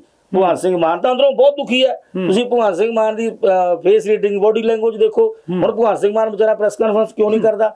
ਉੱਥੇ ਬਹਿ ਕੇ ਲਾਈਵ ਕਰਕੇ ਉਹ ਪਾ ਦਿੰਦੇ ਆ, ਉਹੀ ਚੁੱਕਣਾ ਪੈਂਦਾ ਸਾਰੀ ਮੀਡੀਆ ਨੂੰ। ਹਾਂ, ਉਹ ਮੀਡੀਆ ਵਾਲੇ, ਮੈਂ ਹੈਰਾਨ ਇਸ ਗੱਲ ਤੇ ਵੀ ਮੀਡੀਆ ਨੂੰ ਮੈਂ ਕਹਿਣਾ ਚਾਹੁੰਦਾ ਕਿ ਮੀਡੀਆ ਦੇ ਲੋਕਾਂ ਨੂੰ ਕਹਿਣਾ ਚਾਹੁੰਦਾ ਕਿ ਤੁਸੀਂ ਯਾਰ ਉਹਨਾਂ ਨੂੰ ਕਹੋ ਤਾਂ ਸੀ ਕਿ ਪ੍ਰੈਸ ਕਾਨਫਰੰਸ ਕਰੋ ਆ ਕੇ, ਅਸੀਂ ਸਵਾਲ ਕਰ ਸਕੀਏ, ਤੁਸੀਂ ਸਵਾਲ ਕਰੋ, ਜਵਾਬ ਦੇਣ ਸਾਨੂੰ, ਕਿਉਂਕਿ ਲੋਕਾਂ ਦੇ ਸਵਾਲ ਤੁਹਾਡੇ ਕੋਲ ਹੈ, ਲੋਕਾਂ ਦੇ ਸਵਾਲ ਮੀਡੀਆ ਕੋਲ ਹੈ। ਲੋਕਾਂ ਨੂੰ ਇਹਨਾਂ ਨੇ ਸਿਖਾਇਆ ਕਿ ਬਈ ਤੁਸੀਂ ਜਿਹੜੇ ਮਿਨਿਸਟਰ ਆਉਂਦੇ ਆ ਘੇਰੋ, ਆਪ ਕਹਿੰਦੇ ਨੇ ਸਟੇਜਾਂ ਤੇ ਮਿਨਿਸਟਰਾਂ ਨੂੰ ਘੇਰੋ, ਐਮਐਲਏ ਨੂੰ ਜਵਾਬ ਮੰਗੋ ਤੁਸੀਂ। ਤੇ ਹੁਣ ਜਦੋਂ ਲੋਕ ਇਹਨਾਂ ਨੂੰ ਜਵਾਬ ਮੰਗਦੇ ਆ, ਇਹਨਾਂ ਨੂੰ ਘੇਰਦੇ ਆ, ਉਦੋਂ ਡਾਂਗਾ ਫੇਰਦੇ ਉਹਨਾਂ ਤੇ। ਭਾਈ ਵੀ ਤੇਰਦੇ ਆ, ਉਹ ਟੀਚਰ ਗਏ ਗੱਲ ਕਰਨ ਤੇ ਤੁਸੀਂ ਗੱਲ ਕਰੋ, ਉਹਨਾਂ ਦੇ ਡਾਂਗਾ ਫੇਰਦੇ ਆ। ਕੋਈ ਹੋਰ ਵੀ ਕੋਈ ਜਗ੍ਹਾ ਘਟਨਾ ਕਰਨ ਵਾਪਰਿਆ, ਇਹਨਾਂ ਦੇ ਐਮਐਲਏ ਜਾਂਦੇ ਆ, ਸਿਖਾਇਆ ਤਾਂ ਤੁਸੀਂ ਹੋ ਭਾਈ। ਪਰ ਗੈਰੀ ਸਾਹਿਬ ਇਹਨਾਂ ਦੇ ਐਮਐਲਏ ਚੰਗਾ ਕੰਮ ਵੀ ਕਰ ਰਹੇ, ਲੋਕਾਂ 'ਚ ਜਾ ਰਹੇ ਨੇ, ਹਸਪਤਾਲਾਂ 'ਚ ਜਾ ਕੇ ਆਪ ਵਾਚ ਕਰ ਰਹੇ ਨੇ, ਥਾਣਿਆਂ 'ਚ ਜਾ ਕੇ ਜੋ ਕੰਮ ਨਹੀਂ ਹੁੰਦੇ ਉਹ ਵੀ ਕਰ ਰਹੇ ਨੇ, ਕਾਫੀ ਕੁਛ ਆਪ ਅੱਗੇ ਹੋ ਕੇ ਕਰ ਰਹੇ ਨੇ। ਇਹਨਾਂ ਗੱਲਾਂ ਦਾ ਕੋਈ, ਇਹਨਾਂ ਗੱਲਾਂ ਦਾ ਐਮਐਲਏ ਦਾ ਥਾਣੇ ਜਾਣ ਦਾ ਕੋਈ ਉਹ ਨਹੀਂ ਹੈਗਾ ਕਿ ਐਮਐਲਏ ਥਾਣੇ ਤੁਰਿਆ ਫਿਰੇ। ਐਮਐਲਏ ਨੇ ਭਾਈ ਸਾਹਿਬ ਪੰਜਾਬ ਨੂੰ ਬਚਾਉਣ ਵਾਸਤੇ ਪਾਲਿਸੀ ਬਣਾਉਣੀ ਹੈ, ਨੀਤੀ ਬਣਾਉਣੀ ਹੈ, ਵਿਧਾਨ ਸਭਾ ਚਰਚਾ ਕਰਨੀ ਹੈ, ਇਹ ਕੰਮ ਐਮਐਲਏ ਦੀ ਹੈ। ਐਮਐਲਏ ਦਾ ਕੰਮ ਇਹ ਥੋੜਾ ਨਾ ਕਿ ਥਾਣੇਦਾਰ ਨੂੰ ਜਾ ਕੇ ਅਸੀਂ ਥਾਣੇਦਾਰ ਨੂੰ ਸਸਪੈਂਡ ਕਰ ਦਈਏ, ਹੌਲਦਾਰ ਨੂੰ ਸਸਪੈਂਡ ਕਰ ਦਈਏ। ਮਿਨਿਸਟਰਾਂ ਦਾ ਇਹ ਕੰਮ ਥੋੜੇ ਹੁੰਦੇ ਆ। ਮਿਨਿਸਟਰ ਨੇ ਪੰਜਾਬ ਦੇ ਲੋਕਾਂ ਲਈ ਪਾਲਿਸੀ ਬਣਾਉਣੀ ਹੈ, ਪੰਜਾਬ ਦੇ ਲੋਕਾਂ ਲਈ ਨੀਤੀ ਬਣਾਉਣੀ ਹੈ। ਜਿਹੜਾ ਥੋੜਾ ਥੱਲੇ ਤੰਤਰ ਹੈਗਾ, ਉਹ ਤੰਤਰ ਕੀ ਕਰਦਾ ਬਈ ਤੁਹਾਡਾ? ਐਮਐਲਏ ਦਾ ਕੰਮ ਐਸਐਸਪੀ ਨਾਲ ਗੱਲ ਕਰੇ। ਹੁਣ ਐਮਐਲਏ ਥਾਣੇਦਾਰ ਨਾਲ ਥੋੜਾ ਗੱਲ ਕਰੂ ਜਾ। ਹੁਣ ਐਮਐਲਏ ਇਹਨਾਂ ਨੂੰ ਸੀਰੀਅਸ ਨਹੀਂ ਲੈਂਦਾ, ਪ੍ਰਸ਼ਾਸਨ ਸਿਸਟਮ ਸੀਰੀਅਸ ਕਿਉਂ ਨਹੀਂ ਲੈਂਦਾ? ਇਹ ਵਿਚਾਰੇ ਮੈਨੂੰ ਵੀ ਤਰਸ ਆਉਂਦਾ ਵੈਸੇ ਇਹਨਾਂ ਦੇ ਵਿਚਾਰਿਆਂ ਦੇ ਭਰਾ ਆਪਣੇ, ਇਹਨਾਂ ਨੂੰ ਸੀਰੀਅਸ ਕਿਉਂ ਨਹੀਂ ਲੈਂਦਾ? ਕਿਉਂਕਿ ਉਹ ਕਹਿੰਦੇ ਵੀ ਅਸੀਂ ਤਾਂ ਦਿੱਲੀੋਂ ਲੱਗ ਕੇ ਆਏ ਆ, ਸਾਡੀ ਪੋਸਟਿੰਗ ਤਾਂ ਦਿੱਲੀੋਂ ਹੋਈ ਹੈ। ਨਹੀਂ ਅਫਸਰ ਕਹਿੰਦੇ ਜੋ ਨੈਚੁਰਲੀ ਹੈ, ਉਹਨਾਂ ਨੂੰ ਸੀਰੀਅਸ ਕੋਈ ਲੈਂਦਾ ਹੀ ਨਹੀਂ ਵੀ ਤੁਹਾਡਾ ਕੀ ਰੋਲ ਹੈ ਵਿੱਚ, ਕੀ ਰੋਲ ਹੈ। ਇਸ ਫਿਰ ਕਰਕੇ ਲੋਕ ਕਿੱਥੇ ਜਾਣਗੇ ਪ੍ਰਧਾਨ ਜੀ? ਲੋਕ ਤਾਂ ਕੰਮਾਂ ਨੂੰ ਇਹਨਾਂ ਕੋਲੇ ਜਾਣਗੇ। ਕੋਈ ਬਿਜ਼ਨਸਮੈਨ ਹੈ, ਕੋਈ ਕਿਸਾਨ, ਉਹ ਕੇਜਰੀਵਾਲ ਕੋਲ ਥੋੜੀ ਜਾਊਗਾ ਦਿੱਲੀ। ਤੁਸੀਂ 6 ਮਹੀਨੇ ਰੁਕੋ ਜੀ, 6 ਮਹੀਨਿਆਂ ਦੇ ਵਿੱਚ ਲੋਕ ਸੜਕਾਂ ਤੇ ਆਉਣਗੇ। ਆ ਗਏ ਸੜਕਾਂ, ਕਿਸਾਨ ਤਾਂ ਸੜਕਾਂ ਤੇ ਆ ਵੀ ਗਏ। ਹੁਣ ਭਗਵੰਤ ਸਿੰਘ ਮਾਨ ਜੀ ਨੇ ਕਹਿਤਾ ਕਿ ਜਿਹੜਾ ਕਿਸਾਨ ਬਈ ਉਹ ਲਾਊਗਾ ਝੋਨਾ ਸੁੱਕਾ ਲਾਊਗਾ, ਬਿਨਾਂ ਕੱਦੂ ਤੋਂ ਝੋਨਾ ਲਾਊਗਾ, 1500 ਰੁਪਇਆ ਉਹਨੂੰ ਅਸੀਂ ਪਰ ਏਕੜ ਦੇਵਾਂਗੇ। ਹੁਣ ਜਦੋਂ ਕਹਿਤਾ ਉਹਨੇ ਕਿਸਾਨਾਂ ਨੂੰ ਦੇਵਾਂਗੇ, ਹੁਣ ਮਜ਼ਦੂਰਾਂ ਦੇ ਵਿੱਚ ਗੱਲ ਚੱਲ ਪਈ ਹੈ। ਹੁਣ ਮਜ਼ਦੂਰ ਭਾਈਚਾਰਾ ਕਹਿੰਦਾ ਤਾਂ ਵੀ ਸਾਨੂੰ ਕੀ ਦੇਵੋਗੇ, ਅਸੀਂ ਤਾਂ ਵਿਹਲੇ ਹੋਵਾਂਗੇ। ਨਾਲ ਨਰਮੇ ਦੀ ਚੁਗਾਈ ਦੇ ਨਰਮਾ ਖਰਾਬ ਹੋ ਗਿਆ, ਤੁਸੀਂ ਉਹਦੇ ਪੈਸੇ ਭੇਜਦੇ, ਤੇ ਮਜ਼ਦੂਰਾਂ ਦੇ ਕਹਿੰਦੇ ਅਸੀਂ ਚੁਗਾਈ ਵਾਲੇ ਪੈਸੇ ਦੇਣੇ ਸੀ, ਉਹ ਹਲੇ ਦਿੱਤੇ ਨਹੀਂ। ਮਨਰੇਗਾ ਸਕੀਮ ਨੂੰ ਬੁਰੀ ਤਰ੍ਹਾਂ ਫੇਲ ਕੀਤਾ ਜਾ ਰਿਹਾ। ਟੋਟਲੀ ਤੁਸੀਂ ਦੇਖੋਗੇ ਮਜ਼ਦੂਰ ਵਰਗ ਜਿਹੜਾ ਹੈਗਾ, ਵੱਡੀ ਗਿਣਤੀ 'ਚ ਮਜ਼ਦੂਰ ਵਰਗ ਹੈ, ਉਹ ਪਰੇਸ਼ਾਨ ਹੈ ਔਰ ਉਹ ਸਰਕਾਰ ਨੂੰ ਸਵਾਲ ਕਰ ਰਿਹਾ ਹੈ। ਇਸੇ ਕਰਕੇ ਤਾਂ ਸਾਡੇ ਸੀਐਮ ਸਾਹਿਬ ਪ੍ਰੈਸ ਕਾਨਫਰੰਸ ਨਹੀਂ ਕਰਦੇ, ਕਿਉਂਕਿ ਲੋਕਾਂ ਨੇ ਉਹਨਾਂ ਨੂੰ ਪੁੱਛਣਾ ਹੈ, ਤੁਸੀਂ ਇਹਦੇ ਜਵਾਬ ਦਿਓ ਜੀ। ਤੋਂ ਇਸ ਕਰਕੇ ਹੋਰ ਇੱਕ ਨਵਾਂ ਕੰਮ ਸ਼ੁਰੂ ਕੀਤਾ ਹੈ ਇਹਨਾਂ ਦੇ ਐਮਐਲਏ ਨੇ, ਨਗਰ ਕੌਂਸਲ ਤੇ ਕਬਜ਼ਾ ਸਾਡੇ ਪੁੱਛੋ ਹੋਇਆ ਬਈ ਉਹ ਐਮਸੀ ਜਿਹੜੇ ਇਹਨਾਂ ਦੇ ਨਗਰ ਕੌਂਸਲ ਤੇ ਜਾ ਕੇ ਉੱਥੇ ਪ੍ਰਧਾਨ ਦੇ ਸੀਟ ਤੇ ਬਹਿ ਗਏ। ਪੁੱਛੋ ਆ ਸਾਡੇ ਉੱਥੇ ਵੀ ਐਮਸੀ ਸਾਡੇ ਜਿਹੜੇ ਕਾਂਗਰਸ ਦੀ ਉੱਥੇ ਨਗਰ ਕਮੇਟੀ ਹੈਗੀ ਆ, ਜਿਹੜੇ ਉੱਥੇ ਕੋਠੀ ਹੈਗੀ ਆ, ਉਹਦੇ ਤੇ ਕੋਠੀ ਤੇ ਐਮਐਲਏ ਦਾ ਮੁੰਡਾ ਰਹਿਣ ਲੱਗ ਗਿਆ। ਅੱਛਾ, ਐਮਸੀਆਂ ਨੂੰ ਕਹਿਤਾ ਵੀ ਤੁਸੀਂ ਬਈ ਇੱਥੇ ਨਹੀਂ ਬਣਨਾ, ਹੁਣ ਸਾਡੀ ਸਰਕਾਰ ਹੈ, ਬਹੁਮਤ ਉਹਨਾਂ ਕੋਲ ਹੈ। ਇਹਨਾਂ ਨੂੰ ਐਂ ਨਹੀਂ ਪਤਾ ਕਿ ਲੋਕਤੰਤਰਿਕ ਤਰੀਕਾ ਕੀ ਹੈ। ਕਿਸੇ ਨੂੰ ਪ੍ਰਧਾਨਗੀ ਤੋਂ ਹਟਾਉਣਾ, ਦੋ ਤਾਂ ਹੀ ਬਹੁਮਤ ਚਾਹੀਦਾ ਹੈ, ਐਮਸੀ ਚਾਹੀਦੇ ਆ, ਹੋਰ ਚਾਹੀਦੇ ਆ। ਤੇ ਪੰਚਾਇਤਾਂ ਸਰਪੰਚਾਂ ਨੂੰ ਕਹਿੰਦੇ ਵੀ ਸਰਪੰਚਾ ਮੋਹਰ ਰੱਖ ਜਾ, ਐਮਐਲਏ ਕਹਿੰਦਾ ਮੇਰੇ ਘਰੇ। ਅੱਛਾ, ਜੇ ਮੋਹਰ ਇੱਥੇ ਰੱਖ ਜਾਏਗਾ, ਨਹੀਂ ਤਾਂ ਸਰਪੰਚ ਨੂੰ ਕਹਿੰਦੇ ਅਸਤੀਫਾ ਦੇ। ਕਹਿੰਦੇ ਅਸੀਂ ਭ੍ਰਿਸ਼ਟਾਚਾਰ, ਅੱਜ ਵੀ ਮਾਨ ਸਾਹਿਬ ਦਾ ਬਿਆਨ ਸੁਣ ਰਿਹਾ ਸੀ ਕਿ ਭ੍ਰਿਸ਼ਟਾਚਾਰ ਖਤਮ ਕਰ ਰਹੇ ਹਾਂ, ਬੜੇ ਬੜੇ ਬੋਰਡ ਲੱਗੇ ਹੋਏ ਨੇ, ਭ੍ਰਿਸ਼ਟਾਚਾਰ ਖਤਮ ਕਰ ਰਹੇ ਵੀ ਦਿੱਤੇ ਹੋਏ ਨੇ। ਕभी ਮੈਸਰ ਖਾਨੇ ਦਾ ਸਰਪੰਚ ਸ਼ਡਿਊਲ ਕਾਸਟ ਵਿਚਾਰਾ ਆਤਮ ਹੱਤਿਆ ਕਰ ਰਿਹਾ ਸੀ ਵੀਡੀਓ ਦਫ਼ਤਰ ਮੂਹਰੇ ਬੈਠ ਕੇ। ਮੈਂ ਕਿਰਨਜੀਤ ਸਿੰਘ ਗਹਿਰੀ ਉੱਥੇ ਗਿਆ, ਉਹਦੇ ਪਿੰਡ ਜਾ ਕੇ ਆਇਆ, ਉਹਨੂੰ ਹੌਸਲਾ ਦੇ ਕੇ ਆਇਆ। ਉਹ ਕਹਿੰਦਾ ਜੀ ਮੈਂ 7 ਲੱਖ ਰੁਪਇਆ ਦੇਣਾ ਹੈ ਇੱਟਾਂ ਵਾਲਿਆਂ ਦਾ, ਭੱਠਿਆਂ ਵਾਲਿਆਂ ਦਾ, ਜਿਨ੍ਹਾਂ ਨੇ ਕੰਮ ਕੀਤਾ, ਕੰਮ ਚਲਾਇਆ, ਉਹਨਾਂ ਦੇ ਪੈਸੇ ਨਹੀਂ। ਕਹਿੰਦੇ ਵੀਡੀਓ ਕਹਿੰਦਾ ਜੀ ਐਮਐਲਏ ਨੇ ਕਿਹਾ ਵੀ ਨਹੀਂ ਦੇਣੇ। ਹੁਣ ਐਮਐਲਏ ਵੀ ਉਹਦੇ ਪਿੰਡ ਦਾ ਹੈ। ਹੁਣ ਉਹ ਵਿਚਾਰਾ ਜਿਹੜਾ ਸ਼ਡਿਊਲ ਕਾਸਟ ਸਰਪੰਚ ਹੈ, ਜਿੰਨੇ ਵੀ ਐਸਟੀ ਸਰਪੰਚ ਹੈਗੇ ਆ, ਉਹਨਾਂ ਦੇ ਵਿੱਚੋਂ 95% ਸ਼ਡਿਊਲ ਕਾਸਟ ਸਰਪੰਚਾਂ ਕੋਲੇ, ਐਸਸੀਬੀਸੀ ਸਰਪੰਚਾਂ ਕੋਲੇ ਕੋਈ ਪ੍ਰਾਪਰਟੀ ਨਹੀਂ ਹੈਗੀ, ਕੋਈ ਜਾਇਦਾਦ ਵਿਚਾਰਿਆਂ ਕੋਲੇ ਨਹੀਂ ਹੈਗੀ। ਕੁਛ ਤਾਂ ਵਿਚਾਰੇ ਇਹੋ ਜਿਹੇ ਹੈਗੇ ਆ ਜਿਹੜੇ ਕਿਸੇ ਦੇ ਰਹਿਮੋ ਕਰਮ ਤੇ ਮੋਹਰ ਉਹਨਾਂ ਦੀ ਕਿਸੇ ਦੇ ਘਰੇ ਪਈ ਹੈ। ਹੁਣ ਐਮਐਲਏ ਦੇ ਆਖੇ ਸਰਪੰਚ ਜਦੋਂ ਨਹੀਂ ਲੱਗਿਆ ਤੇ ਸਰਪੰਚ ਫਿਰ ਉਹ ਐਮਐਲਏ ਨੂੰ ਕਹਿੰਦਾ ਵੀ ਅਸਤੀਫਾ ਦੇ, ਉਹਦੇ ਘਰ ਜਾ ਕੇ ਛੱਡ ਦੇ ਸਰਪੰਚ ਹੀ ਛੱਡ ਦੇ, ਅਸੀਂ ਸਰਪੰਚ ਨਵਾਂ ਚੁਣਾਂਗੇ, ਪ੍ਰਬੰਧਕ ਲਾਉਣਾ ਅਸੀਂ। ਉਹ ਹੁਣ ਵਿਚਾਰਾ ਕਹੇ ਵੀ ਮੈਨੂੰ ਯਾਰ ਇੰਨੀਆਂ ਲੋਕਾਂ ਦਾ ਸਭ ਤੋਂ ਵੱਡਾ ਪਿੰਡ ਹੈ ਮੈਸਰ ਖਾਨਾ, ਕਿ ਇੰਨੇ ਲੋਕਾਂ ਨੇ ਮੈਨੂੰ ਸਰਪੰਚ ਬਣਾਇਆ ਤੇ ਮੈਂ ਤਾਂ ਬਹੁਤ ਮਾੜੀ ਗੱਲ ਹੋ ਜੂ। ਫਿਰ ਮੈਂ ਉੱਥੇ ਪਿੰਡ ਗਿਆ, ਦਲਿਤ ਭਾਈਚਾਰੇ ਨੂੰ ਉੱਥੇ ਇਕੱਠੇ ਅਸੀਂ ਕੀਤਾ, ਉੱਥੇ ਕਮੇਟੀ ਬਣਾਤੀ ਅਸੀਂ, 31 ਮੈਂਬਰਾਂ ਦੀ ਕਮੇਟੀ ਬਣਾਤੀ, ਬੀਬੀਆਂ ਦੀ, ਨੌਜਵਾਨਾਂ ਦੀ, ਸਾਰਿਆਂ ਦੀ। ਕੋਈ ਨਹੀਂ ਦੱਸਦੇ ਆ ਫਿਰ ਇਹਨਾਂ ਦੀ ਸਰਕਾਰ ਨੂੰ ਵੀ ਐਵੇਂ ਥੋੜਾ ਹੁੰਦਾ, 30 ਸਾਲ ਹੋ ਗਏ ਸਾਨੂੰ ਸੰਘਰਸ਼ ਲੜਦਾ ਨੂੰ, ਕਿਸੇ ਨੂੰ ਅਸੀਂ ਮਰਨ ਦੇ ਦਿਆਂਗੇ। ਪਰ ਸਾਰੇ ਸ਼ਡਿਊਲ ਕਾਸਟ ਸਰਪੰਚਾਂ ਨੂੰ, ਚਾਹੇ ਸ਼ਡਿਊਲ ਕਾਸਟ ਹੋਵੇ ਚਾਹੇ ਨਾਨ ਸ਼ਡਿਊਲ ਕਾਸਟ ਹੋਵੇ, ਜਿਹੜਾ ਵੀ ਸਰਪੰਚ, ਜਿਹੜਾ ਵੀ ਮੈਂਬਰ, ਜਿਹੜਾ ਵੀ ਨੁਮਾਇੰਦਾ, ਕੋਈ ਵੀ। ਮੈਂ ਰਾਜਾ ਵੜਿੰਗ ਜੀ ਨਾਲ ਕੱਲ ਅਸੀਂ ਮੀਟਿੰਗ ਕੀਤੀ, ਉਹਨਾਂ ਨੂੰ ਅਸੀਂ ਦੱਸੀ ਹੈ ਸਾਰੀ ਕਹਾਣੀ। ਕਿਸੇ ਨਾਲ ਜਾਤੀ ਨਹੀਂ ਹੋਣ ਦੇਵਾਂਗੇ, ਕਿਸੇ ਨਾਲ ਧੱਕਾ ਨਹੀਂ ਹੋਣ ਦੇਵਾਂਗੇ। ਔਰ ਕੱਲ ਹੀ ਮੈਂ ਜਦੋਂ ਕਿਹਾ ਵੀ ਅਸੀਂ SC/ST ਐਕਟ ਦੇ ਤਹਿਤ ਕਾਰਵਾਈ ਕਰਾਵਾਂਗੇ, ਨੈਸ਼ਨਲ ਕਮਿਸ਼ਨ ਕੋਲ ਜਾਵਾਂਗੇ, ਸਰਕਾਰ ਕੋਲ ਜਾਵਾਂਗੇ। 5 ਤਰੀਕ ਤੋਂ ਅਸੀਂ ਡੀਸੀਓ ਨੂੰ ਮੰਗ ਪੱਤਰ ਵੀ ਦੇ ਰਹੇ ਹਾਂ ਕਿ ਕਿਸੇ ਸਰਪੰਚ ਨਾਲ ਜਾਤੀ ਨਹੀਂ ਹੋਣ ਦੇਵਾਂਗੇ, ਨਾ ਕਾਂਗਰਸ ਪਾਰਟੀ ਹੋਣ ਦੇਊਗੀ, ਨਾ ਹੀ ਦਲਿਤ। ਹੁਣ ਕੱਲ ਫਿਰ ਉਹ ਪੈਸੇ ਵੀ ਦੇ ਦਿੱਤੇ ਉਹਦੇ ਸਰਪੰਚ ਦੇ 7 ਲੱਖ ਰੁਪਏ। ਬਾਤ ਕੀਤੀ ਪ੍ਰਧਾਨ ਜੀ, ਲਾਸਟ ਦੇ ਵਿੱਚ ਤੁਹਾਡੀ ਪਾਰਟੀ ਦੀ ਗੱਲਬਾਤ ਕਰਦੇ ਆ। ਰਾਜਾ ਵੜਿੰਗ ਜੀ ਪ੍ਰਧਾਨ ਬਣਾਤੇ ਹੈ, ਜਿਹੜੇ ਪੁਰਾਣੇ ਪ੍ਰਧਾਨ ਨੇ ਉਹਨਾਂ ਦਾ ਆਪਣਾ ਸਿਸਟਮ ਚੱਲ ਰਿਹਾ ਹੈ ਤੇ ਪਾਰਟੀ ਤੁਹਾਡੀ ਆਪਣੀ ਵਿਖਰੀ ਫਿਰਦੀ ਹੈ। ਤੁਸੀਂ ਆਪੋਜੀਸ਼ਨ ਚੋਂ ਕਿਵੇਂ ਕਰੋਗੇ ਅੱਗੇ, ਕਿਵੇਂ ਸੰਭਾਲੋਗੇ? ਨਹੀਂ, ਕੋਈ ਪਾਰਟੀ ਵਿਖਰੀ ਨਹੀਂ ਹੈਗੀ। ਕਾਂਗਰਸ ਪਾਰਟੀ ਦੇ ਜਿਹੜੇ ਪ੍ਰਧਾਨ ਬਣੇ ਹੋ ਅਮਰਿੰਦਰ ਸਿੰਘ ਰਾਜਾ ਵੜਿੰਗ, ਉਹ ਗਰਾਊਂਡ ਜ਼ੀਰੋ ਦੀ ਰਿਐਲਿਟੀ ਜਾਣਦੇ ਆ, ਥੱਲੇ ਤੱਕ ਵਰਕਰਾਂ ਨੂੰ ਉਹ ਜਾਣਦੇ ਆ। ਤੇ ਮੈਂ ਸਮਝਦਾ ਕਿ ਕਾਂਗਰਸ ਪਾਰਟੀ ਦਾ ਜਿਹੜਾ ਪ੍ਰਧਾਨ ਹੈਗਾ, ਉਹ ਹਰ ਵਰਕਰ ਦੀ ਸਮੱਸਿਆ ਸੁਣ ਰਿਹਾ ਔਰ ਹਰ ਵਰਕਰ ਨੂੰ ਨਾਲ ਲੈ ਕੇ ਚੱਲ ਰਿਹਾ। ਕਿਸੇ ਕਿਸਮ ਦੀ ਕੋਈ ਵੀ ਕਾਂਗਰਸ ਪਾਰਟੀ ਦੇ ਵਿੱਚ, ਪੀਪੀਸੀ ਦੇ ਵਿੱਚ ਕਿਸੇ ਕਿਸਮ ਦਾ ਕੋਈ ਵੀ ਟਕਰਾਅ ਨਹੀਂ ਹੈ।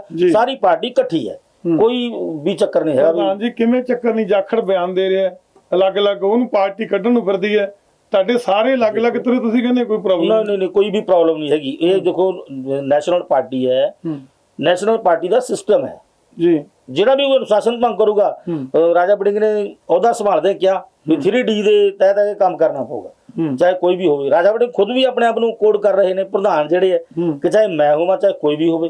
ਦੇਖੋ ਅਨੁਸ਼ਾਸਨ ਤਾਂ ਰਹਿਣਾ ਹੀ ਪਊਗਾ। ਤੁਸੀਂ ਪਰਿਵਾਰ ਵੀ ਤੁਹਾਡਾ, ਘਰ ਵੀ ਤੁਹਾਡਾ, ਕੋਈ ਅਦਾਰਾ ਵੀ ਅਨੁਸ਼ਾਸਨ ਤੋਂ ਬਿਨਾਂ ਨਹੀਂ ਚੱਲਦਾ।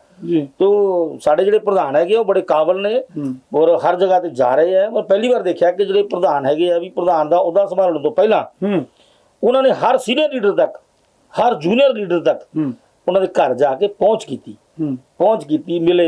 ਇਹ ਬੜਾ ਪੋਜ਼ਿਟਿਵ ਜਿਹੜਾ ਹੈਗਾ ਲੋਕਾਂ ਦੇ ਵਿੱਚ ਗਿਆ ਹੈ ਕਿ ਬੜੇ ਯਾਰ ਪੋਜ਼ਿਟਿਵ ਬੰਦੇ ਨੂੰ ਕਾਂਗਰਸ ਪਾਰਟੀ ਨੇ ਜਿਹੜਾ ਫੈਸਲਾ ਲਿਆ ਨਾ, ਵੈਰੀ ਗੁੱਡ ਡਿਸੀਜਨ ਲਿਆ ਜਿਹੜਾ ਉਹਨਾਂ ਨੇ ਬਣਾਇਆ। ਰਾਜਾ ਵੜਿੰਗ ਜੀ ਨੂੰ ਪ੍ਰਧਾਨ ਬਣਾਇਆ, ਪ੍ਰਤਾਪ ਸਿੰਘ ਬਾਜਵਾ ਨੂੰ ਲੀਡਰ ਆਪੋਜੀਸ਼ਨ ਬਣਾਇਆ, ਡਾਕਟਰ ਰਾਜਕੁਮਾਰ ਚੱਬੇਵਾਲ ਨੂੰ ਡਿਪਟੀ ਆਪੋਜੀਸ਼ਨ ਲੀਡਰ ਬਣਾਇਆ।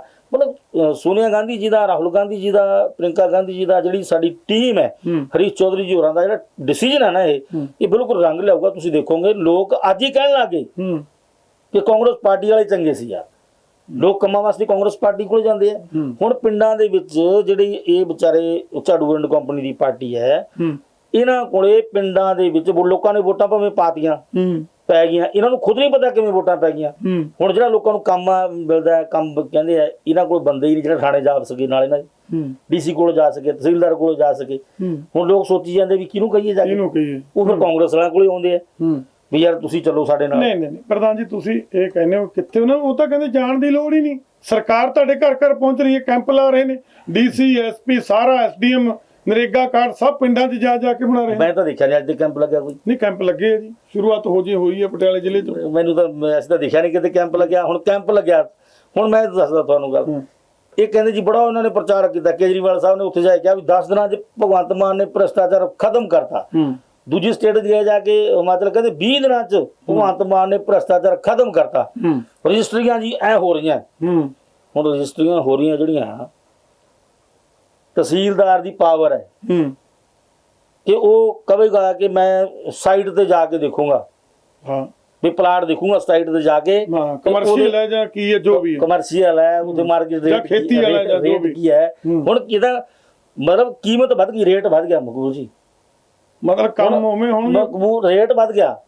ਤਹਿਸੀਲਦਾਰ ਸਾਹਿਬ ਜਾਣਗੇ ਮੌਕੇ ਤੇ, ਉਹ ਕਹਿਣਗੇ ਵੀ ਦੇਖੋ ਗੱਲ ਇਹ ਆ ਵੀ ਇਹ ਕਹਿੰਦੇ ਕਾਨੂੰਨ ਦਾ ਵੀ ਕੰਮ ਤਾਂ ਕਰਨਾ ਨਾ ਅਸੀਂ। ਹੁਣ ਉਹ ਰਜਿਸਟਰੀ ਬੰਦਾ ਸਟਾਂਪ ਬਚਾਉਣ ਦਾ ਮਾਰਾ ਕਰਾਉਂਦਾ 10,000 ਰੁਪਏ ਮਰਲਾ ਹੁੰਦਾ, ਉੱਥੇ ਜਦੋਂ ਜਾਂਦੇ ਆ ਉਹ ਕਹਿੰਦੇ ਵੀ ਤਹਿਸੀਲਦਾਰ ਜਦੋਂ ਸਾਈਟ ਤੇ ਜਾਊਗਾ ਕਹਿੰਦੇ 40,000 ਨੂੰ ਰੇਟ ਹੈ ਮਾਰਕੀਟ ਰੇਟ ਤੇ, ਉਹ ਕਹਿੰਦੇ ਵੀ 40,000 ਦੇ ਹਿਸਾਬ ਨਾਲ ਸਟਾਂਪ ਲਾ ਕੇ ਲੈ ਕੇ ਆਓ। ਤਾਂ ਮਤਲਬ ਇਹ ਜਿਹੜਾ ਸਿਸਟਮ ਸਾਰਾ ਚੱਲ ਪਿਆ ਨਾ, ਇਹ ਲੋਕਾਂ ਦਾ ਮਤਲਬ ਗਲ ਘੁੱਟਣ ਵਾਲਾ ਕੰਮ ਸ਼ੁਰੂ ਹੋ ਗਿਆ ਜੀ। ਤੋ ਇਸ ਕਰਕੇ ਸਾਰੀਆਂ ਚੀਜ਼ਾਂ ਜਿਹੜੀਆਂ ਨਾ ਇਹਨਾਂ ਨੂੰ ਆਨਲਾਈਨ ਅਸੀਂ ਕਰਾਂਗੇ, ਸਰਕਾਰ ਉੱਤੇ ਜਾਊਗੀ। ਸਟਾਂਪ ਫਰੋਸ ਜਿਹੜੇ ਵਿਚਾਰੇ ਛੋਟਾ ਮੋਟਾ ਕੰਮ ਕਰਦੇ ਆ, ਇਹਨਾਂ ਨੂੰ ਕਹਿੰਦੇ ਆਹ ਆਨਲਾਈਨ ਕਰਤਾ ਸੀ, ਉਹ ਆਨਲਾਈਨ ਕਰਤਾ।